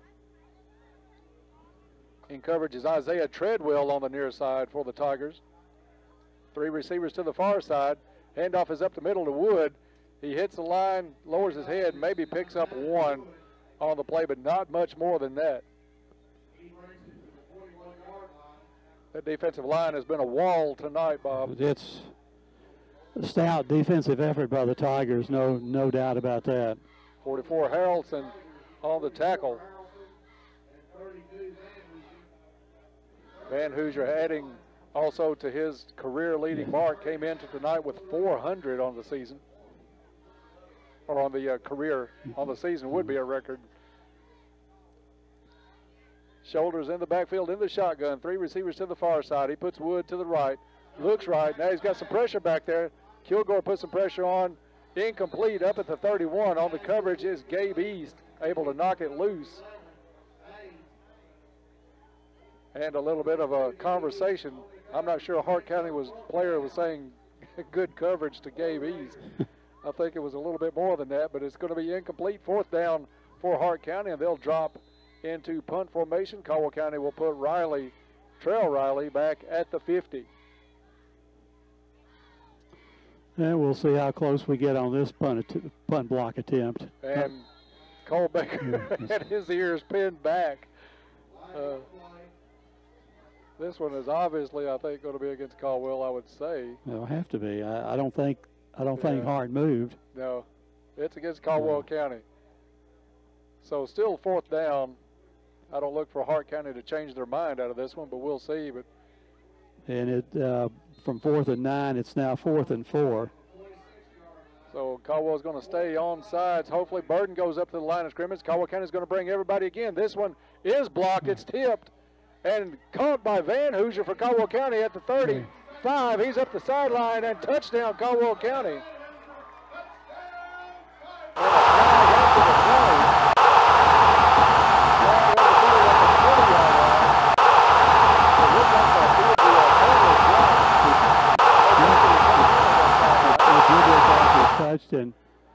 But it never hit the ground. It was caught in the air by Hunter Van Hoosier. He took it to the far sideline into the end zone.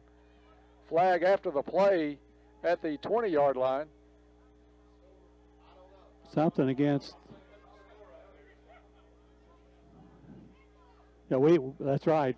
With this penalty at the 20, we don't know whether it came during the run or. From what I could see, it was after the run, after Van Hoosier was in the end zone.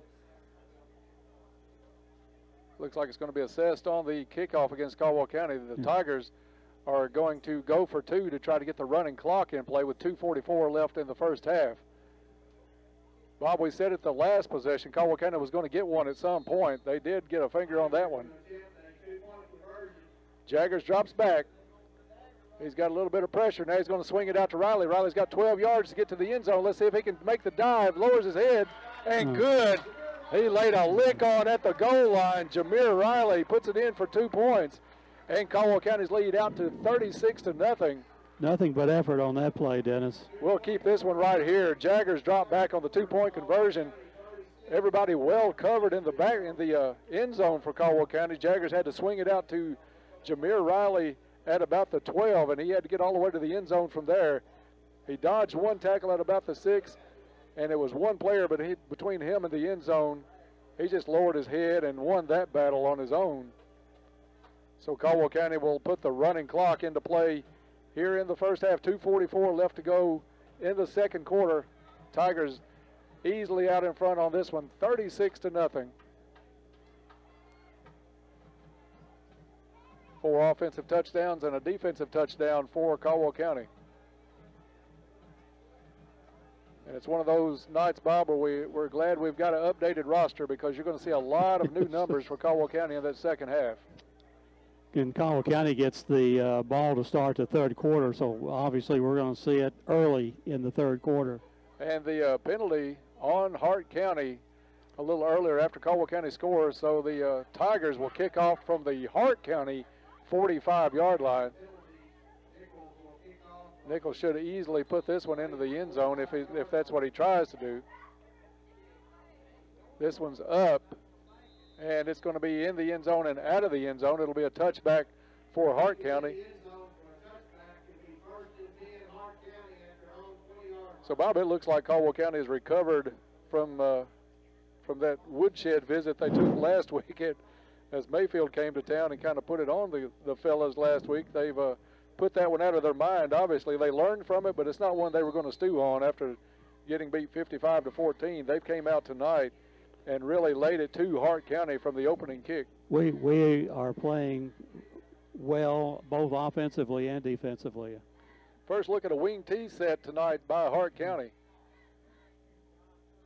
They're going to try to spring something new on Caldwell. Handoff comes up across the left side, across the 20 to about the 21-yard line. Down to the 22. I think they're going to mark it at the 21. Well, the side judge says 21. The middle where the ball is 22. We'll give them the 22, second down and 8 for Hart County with a minute and a half left in the first half. Raiders switched from a wing T set to a spread offense midway through the season. Spread offense not working at all. They've gone back to a wing T. Ball loose, flags on the play, and it's procedure against Hart County. So that'll take it back to the 17-yard line, where it'll be 2nd and 13 for the Raiders. And with this penalty being marked off and the running clock, all the time is left in the half is 52 seconds. So the wing T not having any more success than that spread did so far against the Tiger defense that has played great tonight. Ball on the ground again. Let's see who came up with this one. And it is Caldwell County football.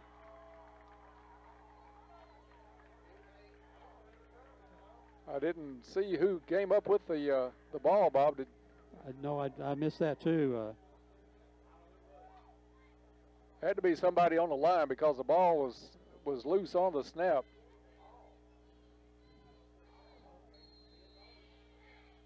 So Caldwell County brings the offense back out with 8 seconds. Jaggers drops back. They're going to get one play, throws into the end zone, complete. I think that's Parker again.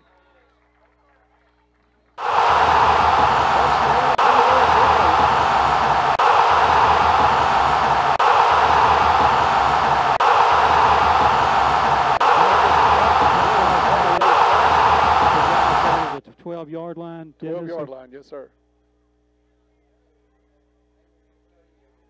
No. The 17, Bob. I'm sorry. 17. 1 second left on the clock as Nichols will try to tack this one on. 42-0 Caldwell County. Snap is down. Kick is up. A little bit of a hook to it, but still goes through the uprights. And with 1 second left in the first half, Caldwell County leads this one 43-0.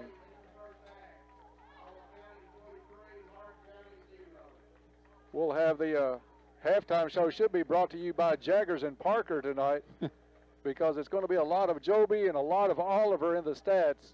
Whale of a night for both of those kids. And a great stand by that defense. Throwing the shutout tonight also put a touchdown up themselves here in the first half. Everybody that stepped on the field tonight has contributed for the Tigers. Bob will have all of those stats coming up. At halftime, we'll also try to check a few of the scores around the area. and some more confusion concerning the 1 second runoff. I don't think it would bother Hart County if we did go ahead and go to halftime after the first half they have had. But Caldwell County will have to kick this one off. And whistles blow again before Nichols can get this one underway. And they are going to call it the half. So, under somewhat confusion here to end the first half, we are at halftime, and Caldwell County leads this one 43-0 over Hart County. We'll be back with all of the first half stats and a look ahead to the second half. That's coming your way in 3 minutes, so stay tuned. You're listening to Tiger Football on WPKYOnline.com. At Morgan's Funeral Home, we want you to know the benefits of prearranged funeral services. The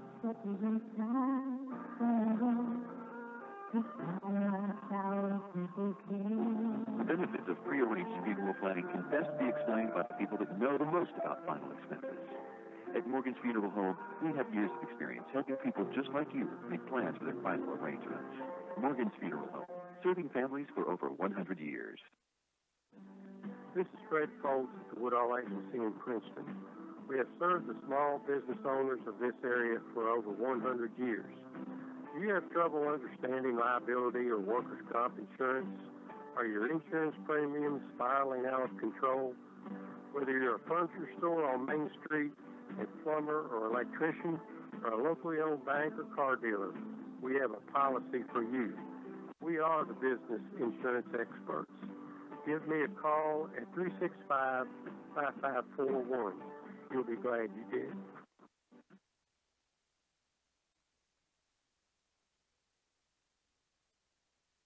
It's that time of year again. Soon leaves will be falling. Football and deer season is right around the corner. When those little critters get scurrying around, sometimes our vehicles get in their way. When that happens, Tri-Shoes Incorporated hopes you remember our body shop to get you back on the road. We offer free estimates, three-stage paint process that is guaranteed as long as you own your vehicle, and certified technicians that together offer 120 years of combined experience. We keep rental vehicles readily available, so even if your car is out of commission, you don't have to be. Tri-Shoes Incorporated, Highway 91 North in Princeton. At Little Caesars, we are very pleased to announce our newest addition to our already wonderful lineup of pizzas. Cheese stuffed crust. That's right, you can now add cheese to the crust of your favorite hand-tossed or DC dish pizza. It's so yummy, yummy! Make that pizza or any of our other delicious pizzas a meal with our new Little Caesars Make It a Meal deal. For a discounted price, you can add on one of our 3 Make It a Meal deals to your pizza order. All meals include a 2-liter with your choice of Italian cheese bread, crazy bread, or wings. We want to be your go-to pizza place. Let us know how we are doing and what your favorite menu items are. Join our Facebook group, T-Town Little Caesars, to see our specials and enter for our giveaway. Little Caesars is very involved in the community and would love to serve you. If you belong to a church organization and need delivery for a gathering or church event, call us at 270-365-3311 to order. And we are back at Tiger Stadium. We're at halftime. Caldwell County jumped out early and just poured it on from there. 43-0. Caldwell County leading this one at the half. Bob Hayes is totaling the first half stats up, but you're going to hear the names Parker and Jaggers mentioned a lot in those stats as they had a huge first half here for the Tigers. Another score around the area, Elizabethtown looking down the road maybe to a potential matchup with the Tigers. They lead Trigg County 47-6. That one late in the fourth quarter as Elizabethtown looks to advance. Also the number 1 seed in that district. This one here, a running clock as well, 43-0 at halftime. About the only thing more lopsided than these two games tonight was Kentucky's game against Center. But for those of you maybe recording that, we won't give the final on it. But a big night for the Tigers as they look down the road. The winner here tonight will play the winner of LaRue County, Union County. And if you assume the Tigers will hold on to this one, that will be here at Tiger Stadium next week. And Ty, am I right that these are all 7:30 kickoffs? Okay, 7:30 kickoffs. That's what I've seen on Twitter all week long about the schedule. Okay, we're checking on the Union County. We'll pass that along if we do get something, but it's 7:30 kickoffs for these playoff games, as a lot of these teams have to make a good little run to get here. I know Hart County, they said between 2.5 hours to get to Princeton tonight for this ball game.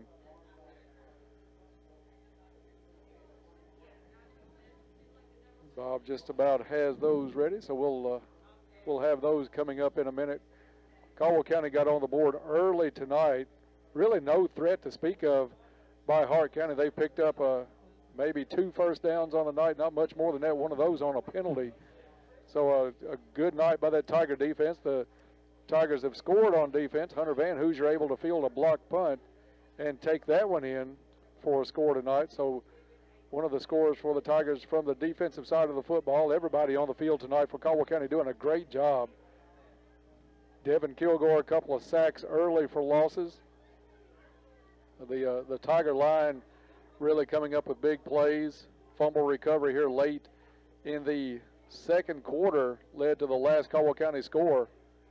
Jaggers to Parker again on the last one, and that pushed the lead out to 43-0. And Dennis, I've got us ready to go here. Okay, you take her away, Bob. First half stats with Bob Hayes. And we'll start first with Hart County. Hart County not getting anywhere tonight. I'm going back and looking up, and I think, according to my records, only 2 first downs, one of them on a penalty. Hart County here at halftime has 18 yards rushing on 18 carries.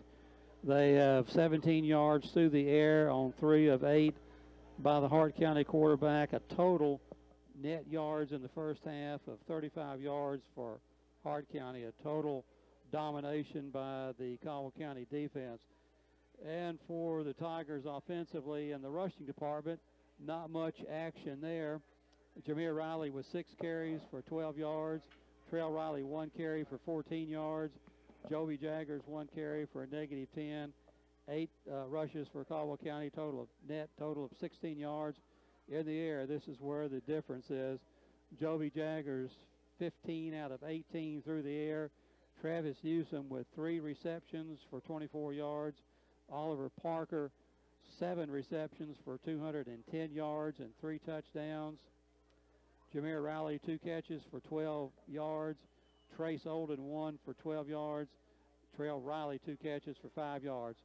The 15 catches, again, totaling 263 yards for the Tigers, and the Tigers in the first half, total net offense of 279 yards. So when you can't rush it or throw it, as Hart County has done, you're in for a long night, and Caldwell County has been really efficient on offense. I think we've scored on every possession we've had, with the exception of 1 possession, and that's when we got it to the 6-yard line and couldn't get anything done with it.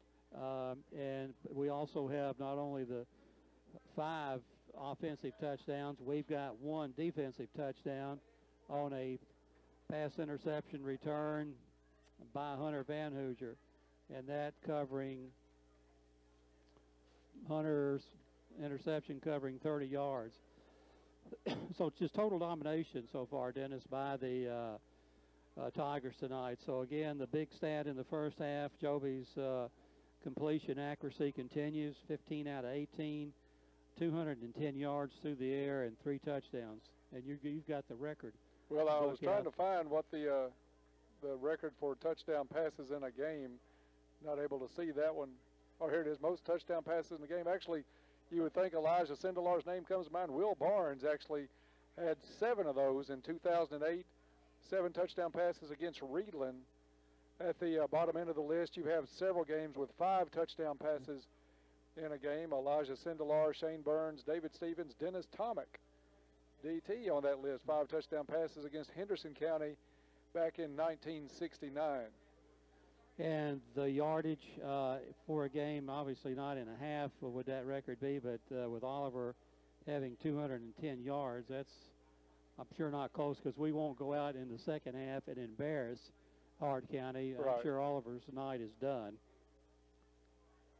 Let's see. No, Bob, I do not see that. We'll take another look at that a little bit later. We do have a score in, though. LaRue County did defeat Union County 14-0, so LaRue County looks to be the opponent next Friday night here at Tiger Stadium. That game will be at 7:30. We'll be on the air with Coach Barnes and Bob Hayes at 6:30. Our pregame at 7, then kickoff at 7:30 here at Tiger Stadium, assuming we hold this lead comfortably right now, 43-0. And the good thing for us, and maybe for Hart County as well, when we start the second half, it's a running clock. So we can get home and get settled in pretty early tonight. And I'm glad you didn't give the score. I have the game, the basketball game taped. Well, it's not going to have you biting your nails either any more than this one has, but a good showing, it looks like, by Kentucky and Caldwell County tonight. Bob, the Tigers came out in this one and took care of business. It looked like they had a great week of practice, and they came out with a decided direction that they wanted to take tonight. Each player contributed that got on the field. You had Mac Engelbright coming in, making some tackles tonight. Devin Kilgore defensively. Hunter Van Hoosier adding to that tackle total. I'll get it out here in a second. Hunter having a big game tonight. Cole Baker, Mitchell Harrelson. It's conceivable Hunter's got 10 tackles in the first half. And we let a couple of interceptions go through our hands in that first half also. Who was it? East had one in and out of his hands. Also, I think it was Jameer Riley that had one go off his hands, then went off a Raiders' hands and fell incomplete. So it could be much worse for Hart County than it is right now. But a big night for Caldwell County is Oliver Parker, 7 catches in the first half, 210 yards, 3 touchdowns. I mean, that's a good month for a lot of receivers he's had in the first 24 minutes of action here tonight at Tiger Stadium. And we'll go over the scoring here for our listeners here at halftime. In the first quarter, Jameer Riley on a 1-yard run coming at the 8-minute, 22-second mark of the first quarter. Boyce Nichols adding the extra point. Caldwell County up at that time 7-0. Also in the first quarter, Oliver Parker on a 59-yard pass from Joe B. Jaggers. Boyce Nichols again with the extra point, that coming at 4 minutes and 34 seconds of the first quarter. Caldwell County leading at that point 14-0. In the second quarter, Jameer Riley, a 10-yard pass from Joby Jaggers. Boyce Nichols again with the extra point coming at the 7-minute, 33-second mark of the second quarter. Caldwell leading 21-0 at that point. Also in the second quarter, Oliver Parker, a 55-yard pass from Joby at the 3-minute, 51-second mark of the second quarter. Boyce Nichols again with the extra point. Caldwell County leading at that point 28-0. Also in the second quarter, Hunter Van Hoosier on a pass interception, returning at 30 yards to pay dirt. The point after touchdown was a 2-point conversion. Jameer Riley pass from Joby Jaggers, that coming at the 2-minute, 44-second mark of the second quarter. Caldwell County led at that time 36-0 with the start of the running clock, and fumble by Hart County recovered by Caldwell County. And on the first play from scrimmage, Oliver Parker, a 17-yard pass from Joby Jaggers coming at the 1-second mark remaining in the first half. Boyce Nichols with the extra point. And at halftime, Caldwell County leads over Hart County 43-0. So just a real dominating effort, Dennis, for the Tigers. And like you say, they put last week in the rearview mirror. Oh, absolutely. They came out tonight, took care of business, really never gave Hart County any indication that they would be able to stay in this ball game tonight. Of course, Caldwell County, we mentioned at the during the pregame show, they're a 47, 48-point favorite according to the Lickenhouse ratings. Those things are way more accurate than a person would really understand unless they followed a lot of high school football, looked at the scores compared with the lit ratings. But Dr. Lidd had Caldwell County around a 48-point favorite tonight coming in, 5 points shy of that right now. But like you said, Coach Barnes is not going to try to run up 70 or 80 points on this team. He's going to play a lot of young kids in that second half and get a lot of different players some playing time. So I'm not sure how much more Caldwell County may put on the board. I don't know that Jaggers may even not come out for a drive in the second half. It's a JV game from our viewpoint the rest of the game. And with a running clock, it won't take time long for it to end. As Hart County season will end, they will go to 2-9 on the season. Caldwell County will pick up the win, go 9-2 on the year.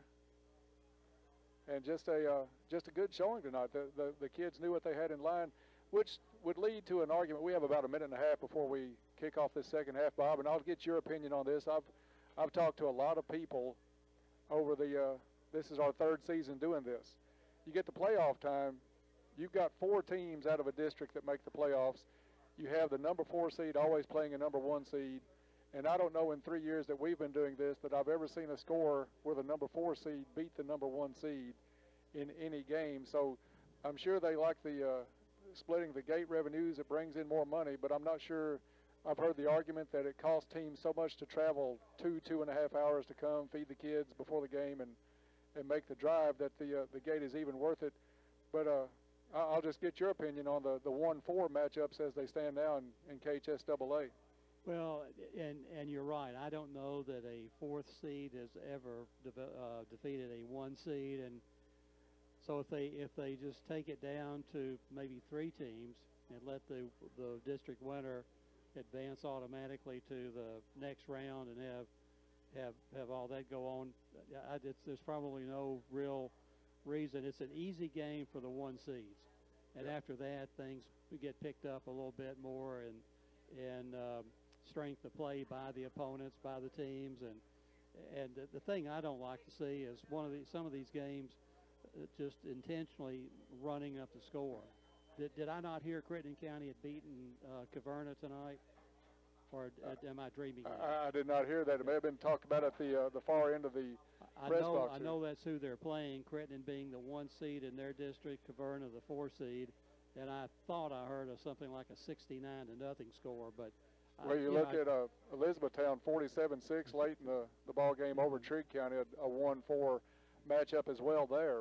And these 2 and 3 seed games, they're going to have some football like the like Union Tillman, County Evanston just County. losing to LaRue County by 2 touchdowns. Right. Yeah, And you could make the case for the top 2 teams in the district maybe advancing and have a 1-2 game across the state, but I don't think you break it down to 3 games, Dennis. I agree with you. Maybe eliminate the 3rd and 4th and let 1 and 2 go that way. That cuts the season 1 week shorter. But at the same time, it gets some interesting football out there, and you don't have these weird scores that we're going to be seeing. Yeah.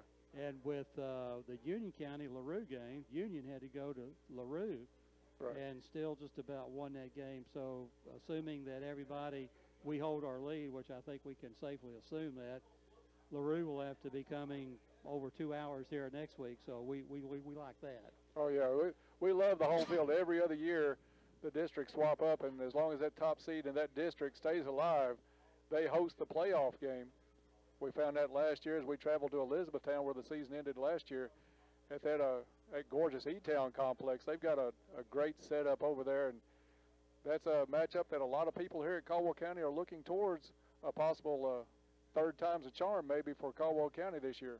Well, one thing that we might want to do is have 2 or 3 yellow lines painted on our field next week to make them feel at home, like we had to contend with up there last year. It is different. It very, very much is. Just over a minute before we kick this one off, Caldwell County leads at halftime 43-0. As Bob said, the Tigers will get the ball to start the second half. And just looking down at the field now, looks like Russ Bashir is getting some warm-up tosses in, playing a little pitch and catch with Oliver Parker. So I think Joby's night is done. What was his completion tonight? Joby was, I know he didn't miss, but about 2 or 3 passes in the first half. Joby was 15 out of 18. 15 out of 18 tonight. Great night for Joby Jaggers and also Oliver Parker. 15 completions by Joby. 7 of those went to Parker. 210 yards by Oliver alone. And Joby made some nice passes. Those weren't really hard catches for Parker. He made some great runs after the catch. But Joby putting the biscuit in the basket, if you will, tonight from that quarterback spot. And that 55-yard pass, Joby's last pass to Oliver, was laid right over his shoulder. Oliver just completely running past the defensive back on that play, not even looking to make a hitch, just straight burst down the field. And Joby, for a second, I lost it in the fog. It is a little bit of a fog settled in early here at Caldwell County. I hope it doesn't get any worse, as I am going to open this window as the halftime. Don't let me get your phone there, Bob. the players back out on the field to start this second half.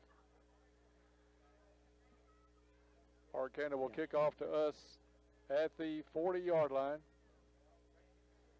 And the one sheet that I want to have with me is the roster, because there's going to be a lot of clean jerseys to hit the field here in the next 24 minutes for the Tigers. We're looking at some of them right now. Cameron Traylor is on the kickoff team, 33. That's Tate Van Hoosier. Short little kick, onside kick. I think it is recovered. Looked like by Hart County. Let's see what it is. They tried the onside kick, caught Caldwell County off guard, and it does go to the Raiders, as they will take over at the Caldwell County 43-yard line.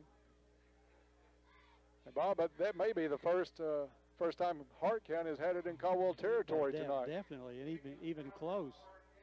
So the onside kick caught Caldwell County off guard, recovered by the visiting Raiders. They'll have it 1st and 10 from the 43-yard line. And for the Tigers, Max Ashley is going to cover the near side receiver. And it looks like Hart's going to go a lot more to that wing T setup. I guess when you're down 43-0, you're going to try a lot of different things. Snap is back, pitch goes out to number 2. He goes off the left side up near the 40. And number 2 is Chandler Wilcoxon, a 5'10" junior. With a nice tackle on that play, one of the JV kids. Ball up to the Tiger 40-yard line to be 2nd down and 7. And Hart County will come back up to the line. Shoulders in the shotgun. They'll send one receiver to the near sideline. Another one in motion.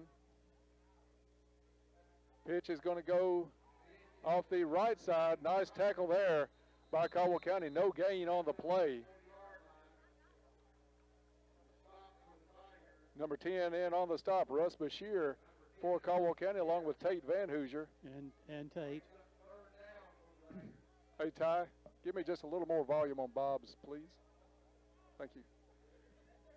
And Caldwell County will line up against Hart. Hart showing 3rd down and 7. Trying to pick up who our safety is out there. Looks like number 7, Jamarius Blaine. And I wish I remembered his nickname. I heard Coach Barnes say it in your it's Pooh. Pooh in your Saturday morning quarterback show last week. Pass is complete, and it's near the 1st down marker. Pass complete to number 8. That is Tyler Rutledge. And it all depends on where they mark the ball. Blaine on the tackle for Caldwell County. And it is a 1st down for Hart County. So Hart County, to their credit, still trying to show a little bit of life, down 43-0. Got the onside kick to start the second half, and now they're down to the Tiger 33-yard line. 1st and 10 for the Raiders. Shoulders under center, drops back, lobs it up down the sideline. Good coverage over there by number 14, Isaiah Treadwell for Caldwell County. Incomplete. 2nd and 10 for the Raiders. Of course, the running clock going on. We're already down to 8:50 left in the 3rd quarter. The Tigers know their next week's opponent, LaRue County, in a much closer game with a win over Union County tonight, 14-0. Hart County to the line, shoulders under center. Put Rutledge in motion. Pitch is back, going off the left side. He's across the 30. Tripped up and tumbles out at the 25-yard line. Not quite a 1st down, but it'll be 3rd down and short for Hart County. And a penalty on the play. It's going to go back against Hart County, as this one's going to be spotted all the way back to the 45-yard line of the Tigers. It's a hold against Hart County. Ball spotted with the nose on the 45-yard line. 2nd down and very long now for Hart. Shoulders under center. He turns around, keeps it, rolls to his left. He's got some pressure, sends it down the field. It's going to be incomplete. Again, nice coverage down there. And once again, that is Treadwell. Nice one-on-one coverage on the far sideline. Incomplete, third down and 21 for the Raiders. That was outstanding coverage by the Tigers on that play by Isaiah. Treadwell, a sophomore, and Bobby, when you come out of that wing tee, it's hard to see where the ball is, but you still got to keep your focus on the guy you're covering on that far sideline. Treadwell has done a great job here in the third quarter so far with his coverage. He had blanket coverage on that young man. 3rd and 21 now for Hart County. They put a player in motion, pitches around and back to the right side. He's up across the 45, 40, tripped up going across the 40, and he'll be marked down at about the 37-yard line. Wood on the carry. 4th down and very long for Hart County. At this point, nothing to lose. 4th and 13 for the Raiders. 4th and 13. Punt is only going to pin Caldwell back in their own end, but the way we've moved the ball tonight, Hart County really has no choice but to go ahead and go for it. They'll put Wood in motion, or Rutledge in motion, excuse me. Shoulders takes it. One of the rollout, it's going to fall incomplete. He had a face full of Tate Van Hoosier as he tried to make that pass. Van Hoosier affected that play. That ball fell well short of the intended receiver. And the turnover on downs gives it to Caldwell County at their own 37-yard line. First down, Caldwell County, 5:45 left in the third quarter, running clock here at Princeton.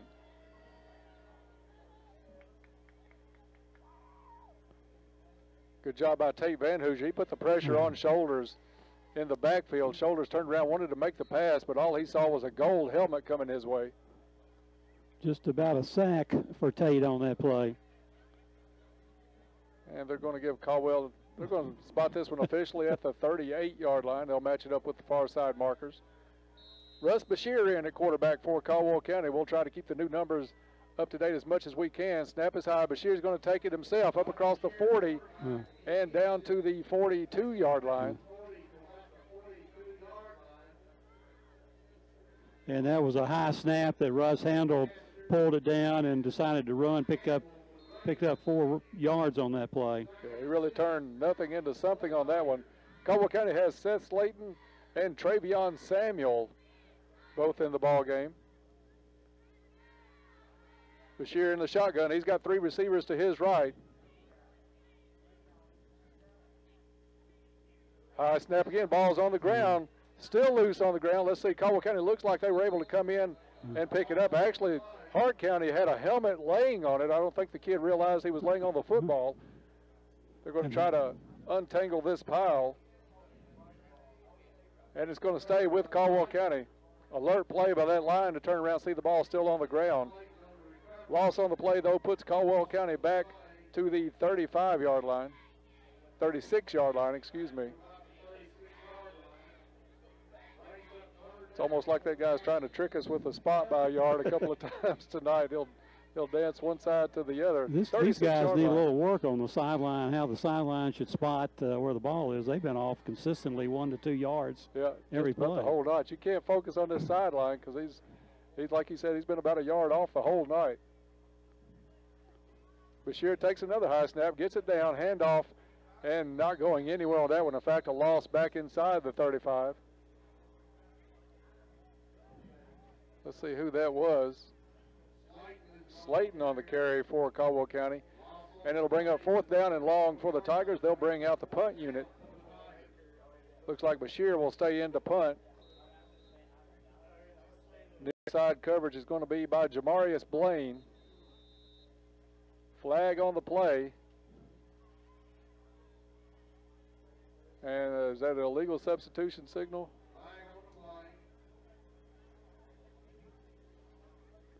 Yeah, maybe a sideline warning. I'm not real sure. Sideline warning. Maybe. We don't know. Not sure what this one's going to be. He picks up the flag. And they are going to mark off some yardage, though, so it wasn't a sideline warning. They're going to take it back to the 28-yard line.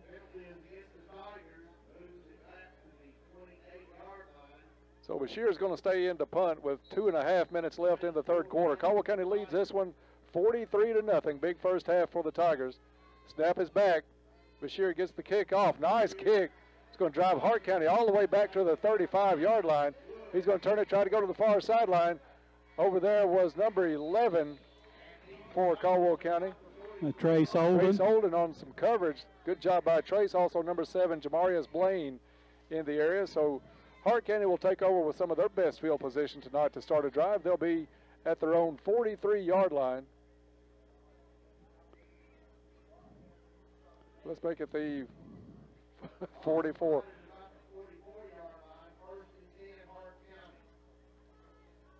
Either way, Hart County with some good field position. 1:40 left on the third quarter clock. Hart County at their own 44-yard line. Shoulders is going to come up under center as he has just about all of the second half. Puts Rutledge in motion. Hand off to the deep back. He's up across the 45, 50, and into Caldwell County territory. Looks like he'll get down to about the 47. Just shy of a first down. Tate Van Hoosier on the tackle for Caldwell County. And Austin Hardrick, we haven't called his name a lot tonight in the ball game. Let's see, there is number coming out of the ball game is Nick O'Brien and also Adam Goodacre. Adam Goodacre. Second down and 1 for Hart County with 50 seconds left in the quarter. Shoulders is going to go back to the shotgun for this play. They do the spread offense. 2 receivers each way. Shoulders rolls to his right. Look to turn it up the field. Now throws it in and out of the hands of number 8. Rutledge had the reception, couldn't pull it back in, and it's going to be 4th down and 1.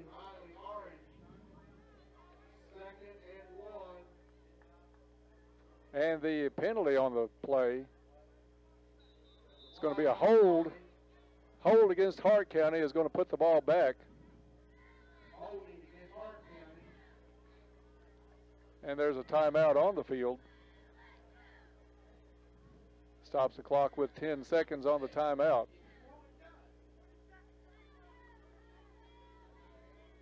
I think they're going to add a little bit of time to the clock, 20 seconds. So we'll have 20 seconds left in the third quarter. No team has scored here in the third quarter tonight.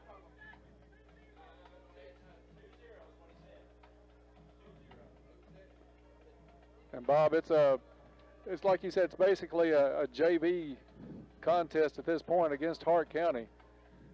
But that JV squad has really stepped up. They're making some nice tackles, and obviously Hart County still has their first-team offense in. You've got Blaine, Trace Holden, Tate Van Hoosier. All 3 of those kids have made some nice plays tonight. Plus, you've also had Isaiah Treadwell make some good plays tonight.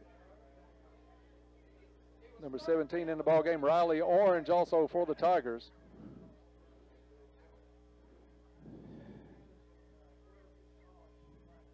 So it is second down and long for Hart County.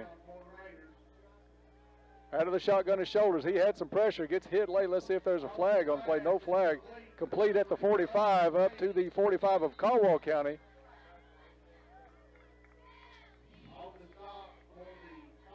Tigers got away with a late hit, Bob, in all honesty. Shoulders took a pretty good smack after the play. He made the completion, though. You got to give him some credit. Hit his receiver, and the ball goes up to the Caldwell County 45-yard line where Hart County will have a first down. That is the end of the third quarter, though. So after 3, it's Caldwell County 43 and Hart County nothing. We'll be back with fourth quarter action in 30 seconds. This is Tiger Football on WPKY.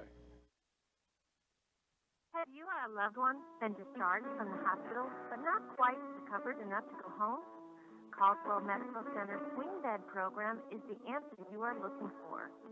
Caldwell Medical Center's swing bed program can help patients that are recovering from stroke, joint repair replacement, IV therapy, post-hospitalization pain management, wound or major surgery, acute physical or occupational therapy. Call 270-365-0300 to see if Caldwell Medical Center's swing bed program is right for you. Caldwell Medical Center, located 100 Medical Center Drive in Princeton. And we are back at Tiger Stadium, about to get underway for fourth quarter action. Caldwell County has this one in hand, 43-0 over Hart County. Hart County has 1st and 10 on the Caldwell County 45-yard line. Snap is back to Shoulders. Shoulders has some pressure from number 20, throws it down the field. He's got a man wide open at the 10, 5, and touchdown Hart County. Shoulders to Rutledge on the touchdown. So Hart County gets on the board with the first play of the fourth quarter, 43-6, pending the extra point, or 2 should Hart County try to go for that. But Bob, he was wide open, a little blown coverage there for this squad, and I'm sure that's one they'll look at the film, because you'd like those kids to be in a whole lot better position than that. So they will go for the extra point attempt.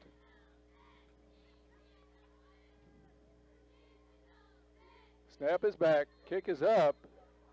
It's got the distance, and it is good. So with 11:49 left in the ball game, Hart County now trails this one 43-7. We'll keep it right here, Bob. And that's a play there where Hart County did a little bit of scrambling, but the receiver got behind the defense all the way down. He was by himself at the 10, really nobody within 5 or 6 yards around him.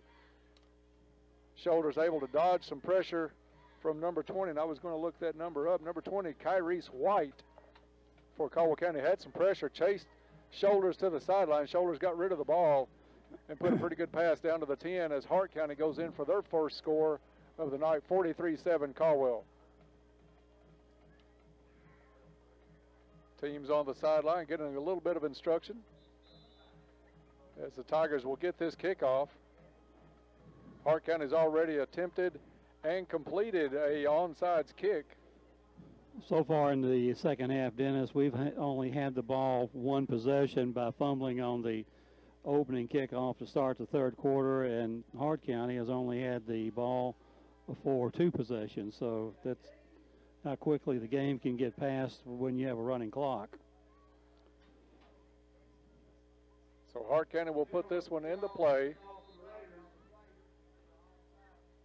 And they do a squib kick, fielded at the 35-yard line, hit and dropped at the 44-yard line. 33, Tate Van Hoosier on the return for the Tigers. Clock still running with the 36-point lead.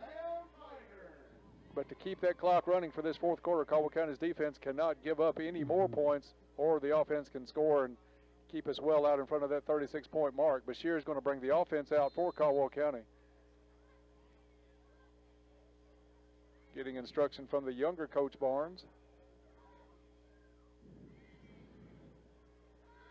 Let's see, you have number 7, Jamarius Blaine will be the receiver on this side. In the backfield is number 28, that's Seth Slayton alongside Bashir. Hart County comes up, shows blitz off the corner. Handoff is to Slayton. Cuts it back up the middle and gets up near midfield, just shy about the 49-yard line. Let's see if they'll spot it, giving forward progress to the 50 on this one. And they do. Nose of the football right on the 50, so a nice run on first down by Slayton. Number 85 also in the ball game for Caldwell County, Clayton Wolford. He's one of the 3 receivers set to the near sideline. Slayton in the backfield. Handoff is to Slayton. Changes direction, gets across the 50 and into Hart County territory near the 48-yard line. Flags go down on the far, the chain goes down on the far sideline. It's going to be well short of a first down. Third down and about 3, a long 3, short 4 for Caldwell County. You've got 85, Wolford. Number 25 is Samuel. and number 7, Jamarius Blaine. That's your 3 receivers this side. They're going to put Samuel in motion to the far sideline. 2 receivers each way now for Bashir. Slayton in the backfield. Pass goes complete to number 11 at the 50, and he's dropped back to the 49. Trace Holden with the catch. But it's going to bring up 4th down again for Caldwell County.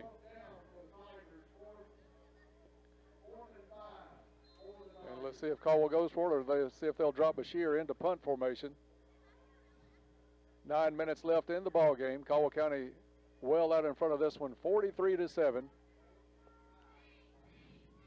Looking to take the next week to get ready for LaRue County, who defeated Union County tonight 14-0. So LaRue will be the opponent next week here at Tiger Stadium. Bashir's going to keep it himself. He's going to try to get around the corner, turns it up the field across the 50, the 45, the 40, and down near the 36-yard line. But it is a Little Caesars first down. A nice run by Russ Bashir. Ball will be spotted at the Caldwell Hart County 36-yard line. Pick up a 14 yards on that run.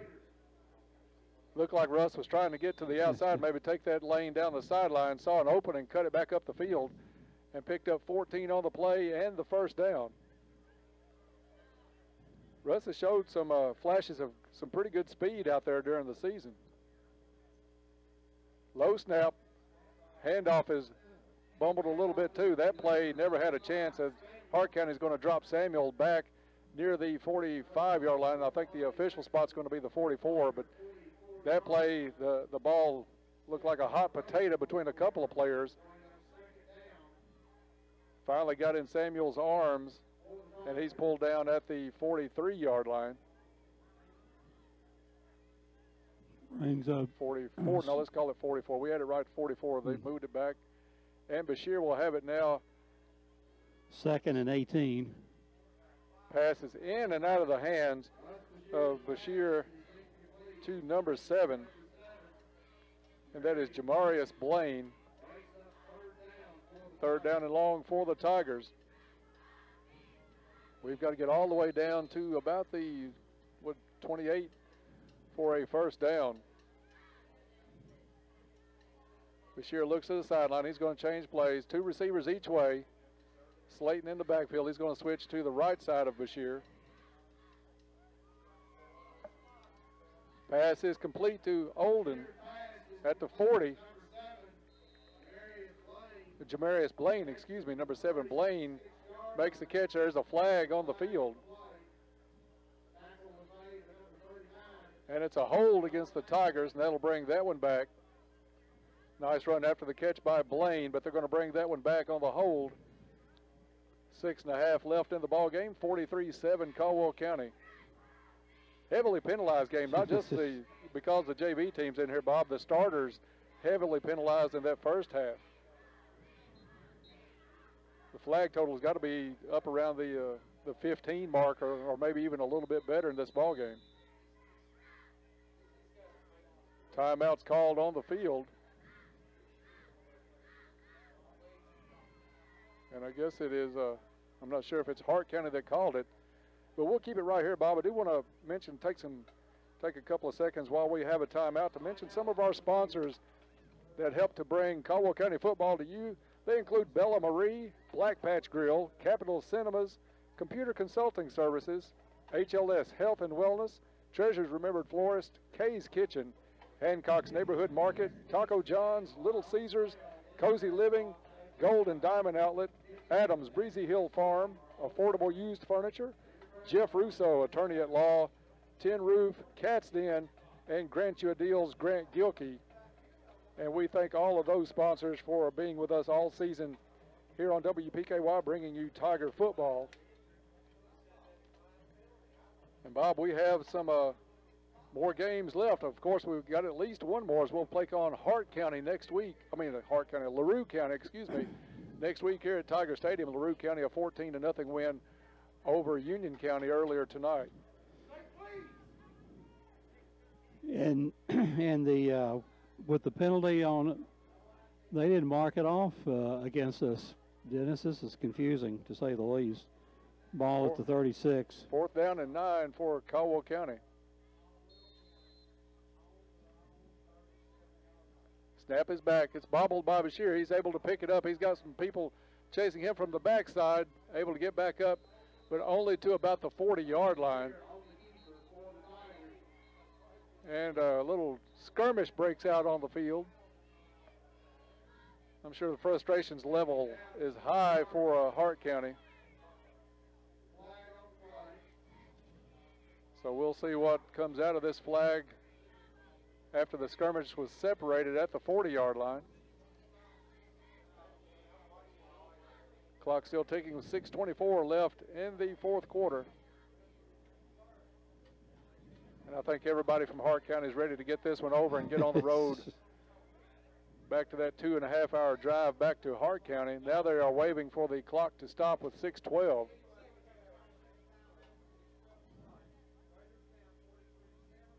And Caldwell County is going to bring the offense to the sideline. I still haven't seen a call on the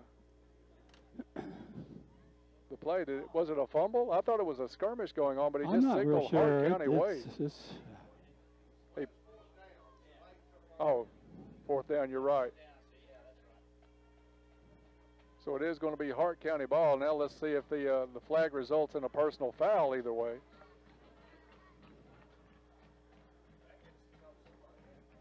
Well, we had a penalty called against us where either Hart County declined it, the play right before that play, Dennis. So I'm not sure what the officials are doing out here. They're almost letting the game get a little bit out of hand. They have just signaled Hart County's ball, but also a personal foul against Hart County. They've got the ball setting right now on the 40. And haven't moved it one way or the other, haven't moved Hart County back.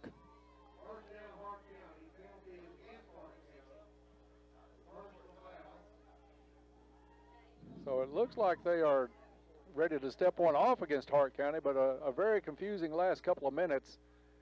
Yeah, the official that just done the bar marking tonight has been in slow motion. I mean, not slow motion, but after the penalty has been signaled, it takes another minute for him to get going. And they do mark off the 15 yards against Hart County. Ball spotted at the Raider 25-yard line. And should be 1st and 10, which I think that it is. So 1st and 10 Raiders from their own 25 as Michael Hall checks into the ball game for Caldwell County. He'll be at one linebacker spot. Shoulders drops back out of the shotgun, heaves it down the field into some good coverage on that far sideline. Incomplete. And with the coverage, Riley Orange, a 5'5" freshman. Again, nice coverage on that play by our young men. Yeah, Orange came back. The receiver had a step in front of him. He was able to come back, jump up, and get a hand on the play. 2nd and 10 for Hart County. Snap is back to Shoulders. He's got some pressure now. He scrambles, goes up the middle. He's going to pick up some decent yardage, gets up near a 1st down across the 35-yard line. And they've got the clock still running. He gave the signal to run the clock, the side judge did. It's number 23 into the ball game, and that's that number we have said we were going to check all year, Bob. We still don't have that thing. 1st and 10 for the Raiders. Snap is back to Shoulders. He gives a handoff up the middle across the 45, the 50, still on his feet. Caldwell County 45 flag in the backfield now as he has finally stopped near the Tiger 41-yard line. Flag thrown in the Tigers secondary. And another flag back at the line of scrimmage. So 2 flags on the field, one deep in the secondary, one near the line of scrimmage. First one's against Caldwell County.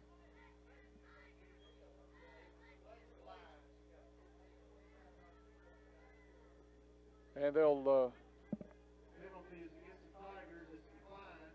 penalties declined against Caldwell County, so the gain on the run is going to be to the 40-yard line of Caldwell County. And they start the clock back up.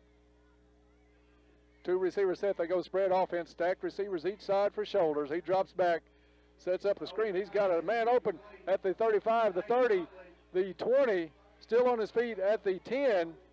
and finally pulled down just inside the Tiger 10-yard line.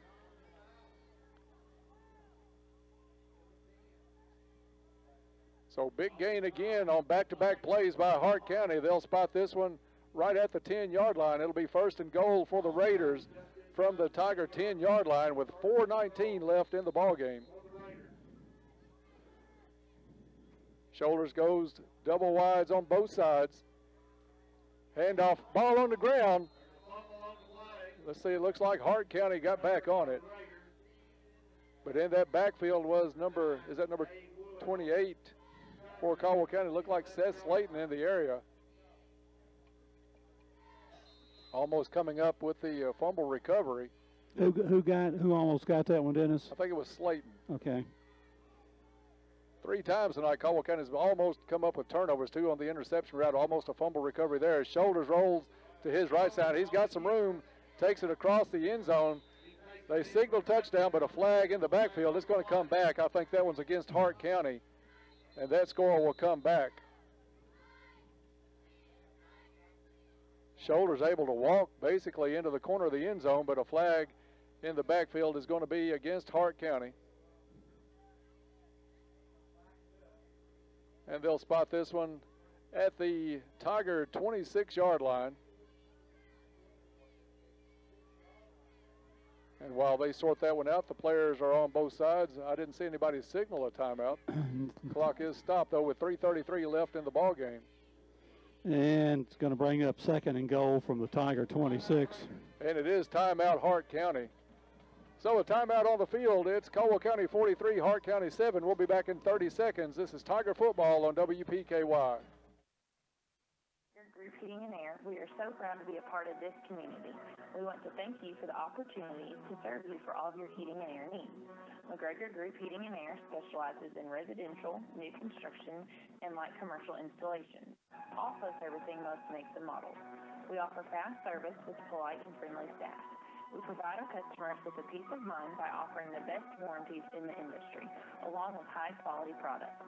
McGregor Group Heating and Air is located at 960 Varmint Trace here in Princeton. Give us a call today at 270-896-5044. We're the company that you can take comfort in. Back to Tiger Stadium after a quick timeout. It was Shoulders to Rutledge down to about the 25-yard line. Flags go down, and it's probably going to be a personal foul against the Tigers. And is personal foul against Caldwell County on the tackle a little bit after the whistle blew. So this will march Hart County even closer to the Caldwell goal line. Ball's going to be spotted at the 15-yard line.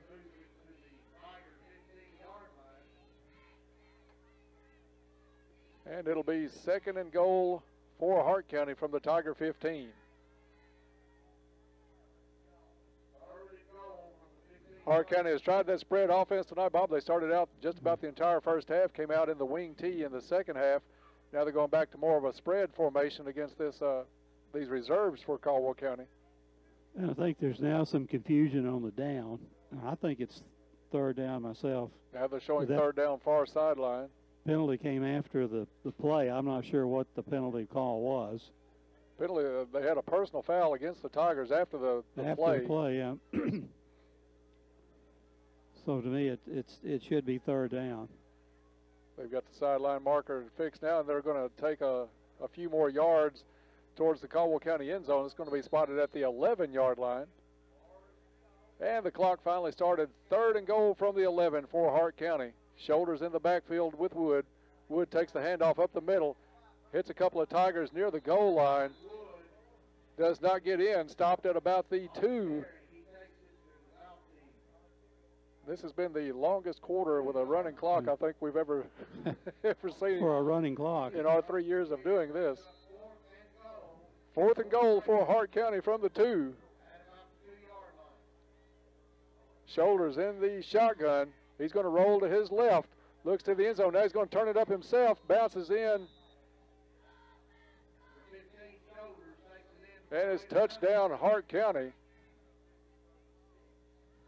2:36 to go in the ball game. 43-13 right now, Tigers. pending the extra point attempt by Hart County. Hart County with all the scoring here in the second half. Kick is up. Low line drive kick is good. So with 2:36 left in the ball game, Caldwell County leads this one 43-14 as they will get the kickoff and bring the offense back out on the field.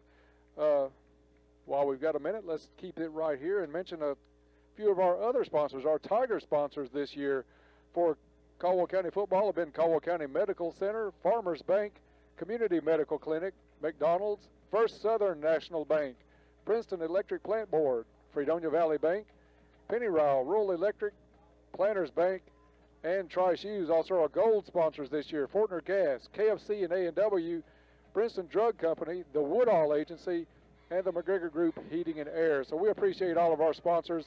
If you would like to be on our broadcast, more games still to come here in the playoffs. You can give Ty Engelbright a call at the radio station, and he'll set you up with a playoff package to be part of our sports team here at WPKY for the remainder of this football season.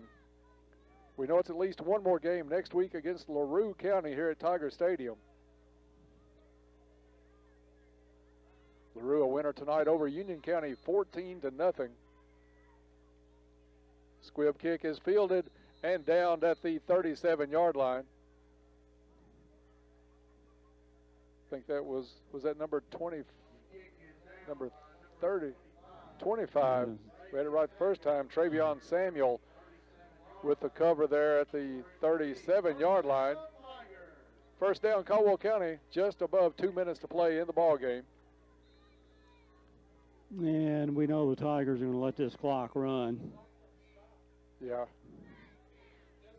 We've still got 18 seconds on the play clock, but I think they'll tick that one down all the way into single digits at least. Blaine, one of the two receivers to the near side. Russ Bashir in at quarterback. He's in the shotgun. Snap is back. Hand off to Slayton. He's up across the 35 to about the 40.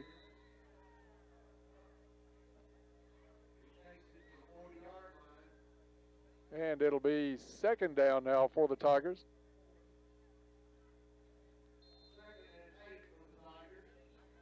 Second down and 8 for Caldwell County. Bashir looks to the sideline. They'll let the play clock tick down. Good night for the Tigers, especially that first half. Jaggers and Parker hooking up several times, 7 to be exact. Snap is low. Bashir's going to take it himself. He's up across the 40 on the near sideline. Stiff arm across the 45, gets him across the 50, and he's dragged out of bounds at the Hart County 45-yard line. I don't know what Bashir's size is. Let's look it up here, 5'7", 148. But he laid a stiff arm like he was 6'2", 220 coming around the corner right at midfield. Gets the ball up to the 45. It's a Little Caesars first down for Caldwell County on a nice run by Russ Bashir. And 32 seconds remaining, one more play. This will be the last play of the ball game. This will be the last play. Play clock down to 8 seconds, so.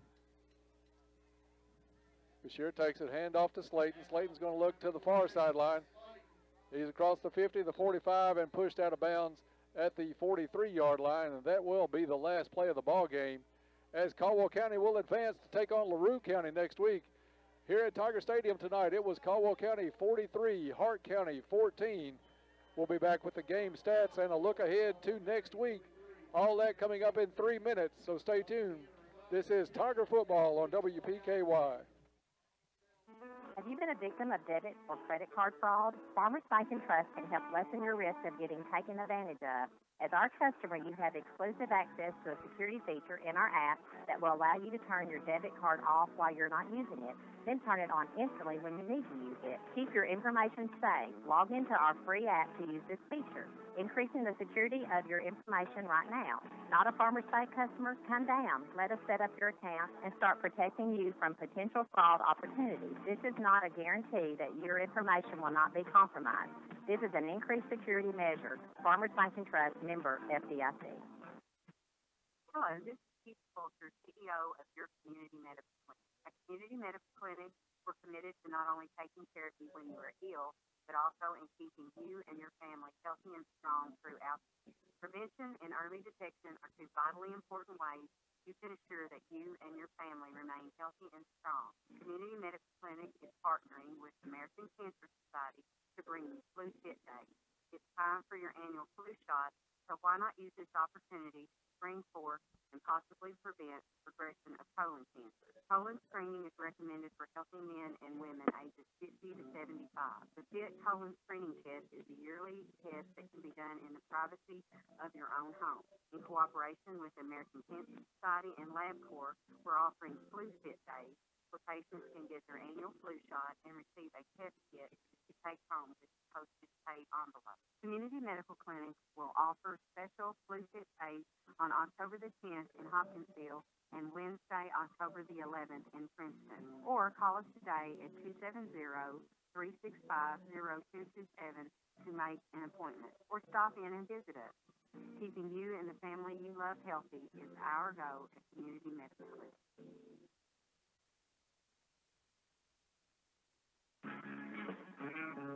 Mobile deposit is here. This is Mona Van Hooser with First Southern National Bank, and our new mobile app is loaded with extra features, including mobile deposit. Now you can use your smartphone's camera to deposit checks on the go. Just endorse, point, click, and send. Download our new mobile app and try it today. First Southern National Bank, member FDIC.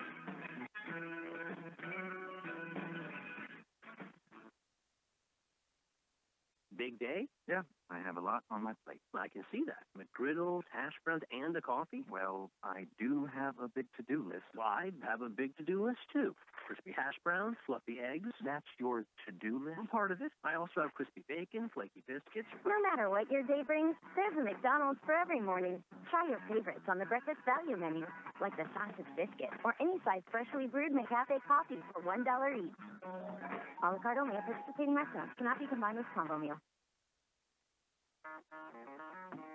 Here's a reminder from your Princeton Electric Plant Board. Meter tampering is dangerous. Tampering with an electric meter is not only dangerous, it is dishonest and against the law. Stealing electricity by tampering with an electric meter may result in your arrest and can even risk your life. Tampering with meters results in increased utility bills that everyone has to pay. If you see anyone tampering with an electric meter, call the Princeton Electric Plant Board right away at 270-365-2031.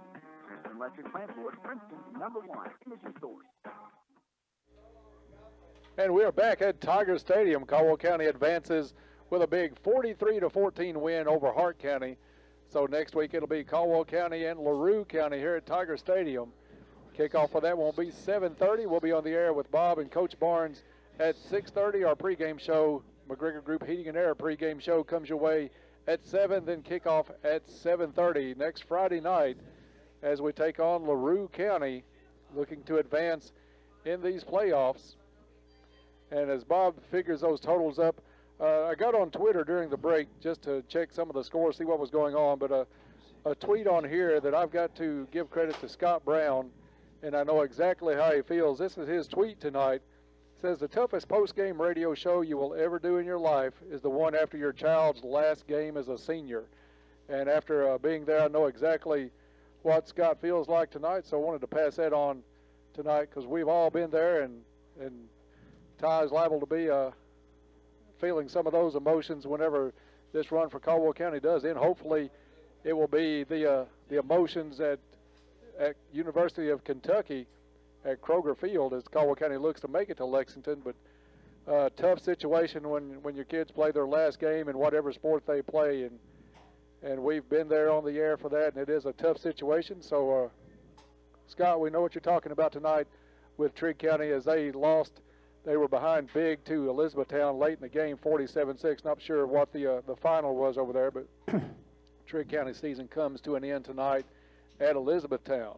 And Dennis, just to add something to that, I have the different kind of emotion. My son ended his high school career with a win in the '98 state championship game. There you go. So that's the way to end a career. Yeah, that makes it a lot easier to swallow. I'm sure it does. So hopefully that's what Ty will be able to go through as this team marches towards Lexington Playoffs started all across Kentucky tonight, whittled in half after tonight's contests are done. Bob getting the stats ready for you. We will say that all of Caldwell County's scoring in the first half, 43 points on the board to put this one away early. A lot of that coming between a pair that will be highlighting us not only this year but next year. Jaggers to Oliver Parker. They hooked up 7 times in the first half for 210 yards and 3 touchdowns. Jaggers also a big night in that first half, 15 out of 18, well over 200 yards in passing. So a good night for Joby and a big night for Oliver Parker. Bob's totaling those stats up. He'll give those to you here in just a minute. As we said, we are home for the playoffs.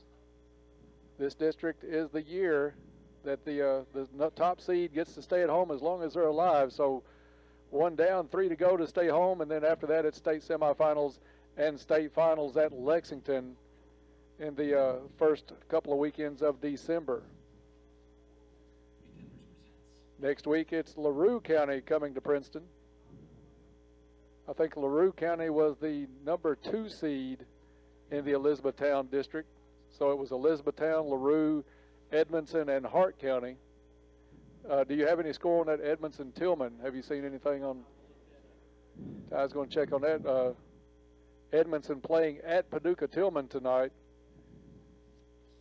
There's a chance Caldwell could see Tillman in the 3rd game of the year if they pulled that one out.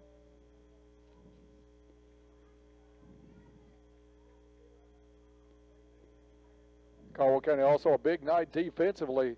Hunter Van Hoosier scoring on a blocked punt to put points on the board for that Tiger defense tonight as they the starters shut out Hart County in the first half 43-0. Hart County able to put a couple of touchdowns on the board against reserves, complete lineup of reserves, in fact, in that second half. Okay, Dennis, I think I've gone through. When we get into these JV football games on one side, we have to put down almost a whole new roster of people. But let's look at Hart County first. Hart County in the second half tonight with the running clock, they pick up 63 yards on the ground in the second half, 87 yards through the air, 2 touchdowns in the second half for a total net offense in the second half of 150 yards. Coupled with their 35 yards in the first half, they finished the game tonight with 185 yards, 104 of that coming through the air on 8 out of 17, and 81 coming on the ground with 28 rushes. Total net offense tonight for Hart County of 185 yards. For Caldwell County, not much rushing or passing in the second half. We'll go over the totals for the game. Rushing, Caldwell with 15 rushing attempts, net 43 yards. Jameer Riley with 6 carries, 12 yards. Trail Riley 1 carry, 14 yards. Joby Jaggers 1 carry, -10. Travion Samuel 1 for a -8. Seth Slayton 3 for 11 yards. Russ Bashir 3 carries for 24 yards. For the Tigers, net rushing total of 43. In the air, Travis Newsom 3 catches tonight, 24 yards. Oliver Parker 7 catches for 210 yards. Jameer Riley 2 catches for 12 yards. Trace Olden 2 catches for 11 yards. Trail Riley 2 catches for 5 yards. Demarius Blaine 1 catch for 8 yards. Seth Slayton 1 carry for 3 yards. And in the air tonight, Joby Jaggers was 15 out of 18 for 263 yards. Russ Bashir 3 out of 4 for 10 yards. The Tigers total 273 yards in the air tonight, 43 on the ground for a total net offense of 316 yards. And the scoring in the second half, Caldwell County shut out in the third and fourth quarter, playing their JV, their reserves from the first play of the third quarter. Hart County in the fourth quarter, a Tyler Rutledge 44-yard pass from John Shoulders. The PAT was good, that coming at the 11-minute, 49-second mark of the fourth quarter. Caldwell County leading at that time 43-7. Hart County again in the fourth quarter on a John Shoulders 2-yard run. The PAT was good, that coming with 2 minutes and 36 seconds remaining in the game.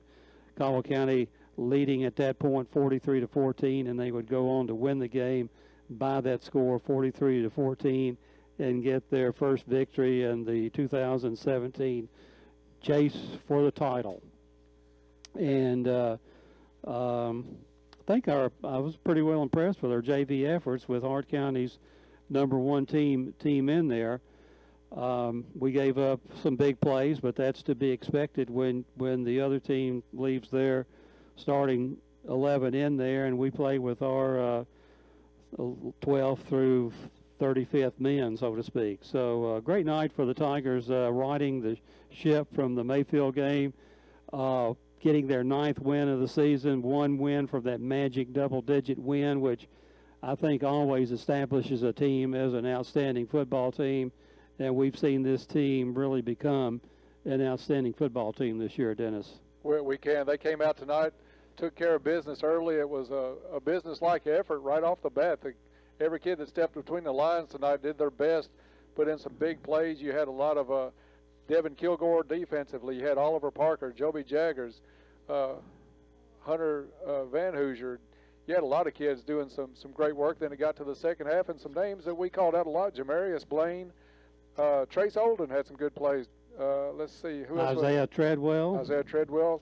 Riley Orange had some good coverage in the defensive secondary. So some good players coming. Of course, Bashir showed some flashes of speed, picked up 24 yards, I think you said, rushing on the 3 carries in the second half. So a good job by Russ to do what he did tonight. So a good showing by the Tigers tonight. They came in, never gave Hart County any inkling that they were going to stay in this ball game. Running clock at the end of the second quarter, towards the end of the second quarter. So all Caldwell County tonight as they look ahead to LaRue County. As Caldwell County wins, I just looked up, their 6th straight opening round win in football playoffs was tonight. So good job by the Tigers. Now they look ahead to LaRue County, and we'll have a lot more information on them in the coming week and check their record. But let's see, I may have a little bit, Bob, if you'll take it for just a second. Again, round 1 has just been completed for the Tigers. Second round action next Friday night here at Tiger Stadium, with the Tigers meeting LaRue County, a winner tonight over Union County 14-0. And again, just looking at the field here with the rain, some of the rains this week, and especially earlier this morning, this field still looks in great shape. No evidence of any divots anywhere. Well, what we can expect out of LaRue County, looking up in the records going into tonight, LaRue County was 9-1 entering the playoffs, 4-1 in the district, or 3-1 in the district. Their only loss to Elizabethtown in the district, so it's going to be a much tougher opponent next week. It looks like they have a pretty good defense, only giving up 123 points and through the shutout tonight against Union County. So that defense will pose a much bigger threat, I'm sure, for Joby Jaggers, Oliver Parker and company next Friday night here at Tiger Stadium. So a big game coming up for the Tigers next week. Another interesting mark about that game next week, LaRue County is coached by Josh Jaggers. That's right. Obviously our Jaggers family here in Princeton will have him at quarterback. Joby will be going against, that's Joe Kelly's grandson. So that'll be a big night. Son. We'll expect a big crowd here for that one. If you cannot make it out, you can check us out on the radio, 103.3, or also streaming online, WPKYonline.com. The post-game show has been brought to you by Taco John's of Princeton. Of course, you can always get the hard shell or soft shell tacos. Let's see what the 99-cent soft shells, 89-cent hard shells at Taco John's. So we appreciate our friends out at Taco John's supporting us this year with the post-game show, and a great place to go get a snack after the game, and not a bad idea right now because it's been a little while since supper. So may see a couple of our trucks out at Taco John's tonight, but that's 99-cent soft shells, 89-cent hard shells. That's Taco John's in Princeton on US 62 West. Bob, you'll have the Saturday morning quarterback in the morning at 9 o'clock. 9 o'clock. So you'll get a chance to talk to Coach Barnes. I'm sure he's going to be basically pleased. About the only drawback to this game tonight was penalties. There were a lot of penalties both ways, not just when the reserves were in, because the first half was heavily penalized on both squads. So that's one thing the Tigers will probably look to clean up a little bit next week as they face a much tougher LaRue County team? Obviously, the competition gets tougher, and again, what I was mentioning a while ago, Josh Jaggers is Joe Kelly's grandson. So cousin on one side of the field, quarterback on the other side of the field going at it next week. And I'm not sure what that LaRue E-Town score was in the regular season. I don't have that. I know that E-Town won handily over Trigg County tonight, another 1 seed, 4 seed. Right. So the Tigers got their work done tonight, got it done early, got it done efficiently, and next week it gets harder from this point on. Yeah, you're going to need the same play out of Jaggers and Parker and Kilgore, all of those players, Cole Baker, Van Hoosier, all those kids. Yes. Burton had a big game early on tonight. Burton in on several tackles right off the bat tonight. The whole linebacking core was, I know Mac Engelbright name was mentioned several times, Caleb Burden, Hunter Van Hoosier, of course. Hunter having a punt return tonight to add to his resume. A pass interception for a return of earlier in the season for a touchdown, now a punt return here late in the season. So, but it was a great game by the Tigers. The Tigers easily had their way here. We took a break here in the second half. Yeah, pretty much. Running clock with about 3 minutes to go in the second quarter. This one well in hand at that point. So Caldwell's going to look ahead. We've got Saturday morning quarterback tomorrow morning, Bob, and Coach Barnes will be on the air. Then next week, you've got the sideline report with Todd Griffin and Ty Engelbright on Thursday morning. DT and Gator on Friday morning. We'll be on next Friday night. All of these playoff games, 7:30 kickoffs here at Tiger Stadium as long as we stay alive. So adjust your travel plans on that. 7:30 kickoffs for these playoff games. So, Bob, anything you want to add before we sign off tonight? Just a reminder for our fans tomorrow night to set their clocks back 1 hour so they don't miss church or get to church an hour early on Sunday. So, no, just another the ninth win for the Tigers. Their run continues, so to speak, at 9-2 record for the 2017 season, and we hope to make it 10 next Friday night. Absolutely. So, for John Miller back at the station, that's going to do it for us tonight. Ty Engelbright, Bob Hayes, I'm Dennis Stevens here at Tiger Stadium. Again, the final tonight here from Tiger Stadium. It was Caldwell County 43-14 over Hart County, and a score in late. Let's go ahead and add this. Tillman, a big winner tonight, 45-0 over Edmonson County. So Paducah-Tillman advances into the second round also. So again, the final here tonight, 43-14 Tigers over Hart County. It's LaRue County next up next Friday night, so tune in then. And until then, that's going to do it for us from the stadium tonight. Thank you for listening, and have a good weekend.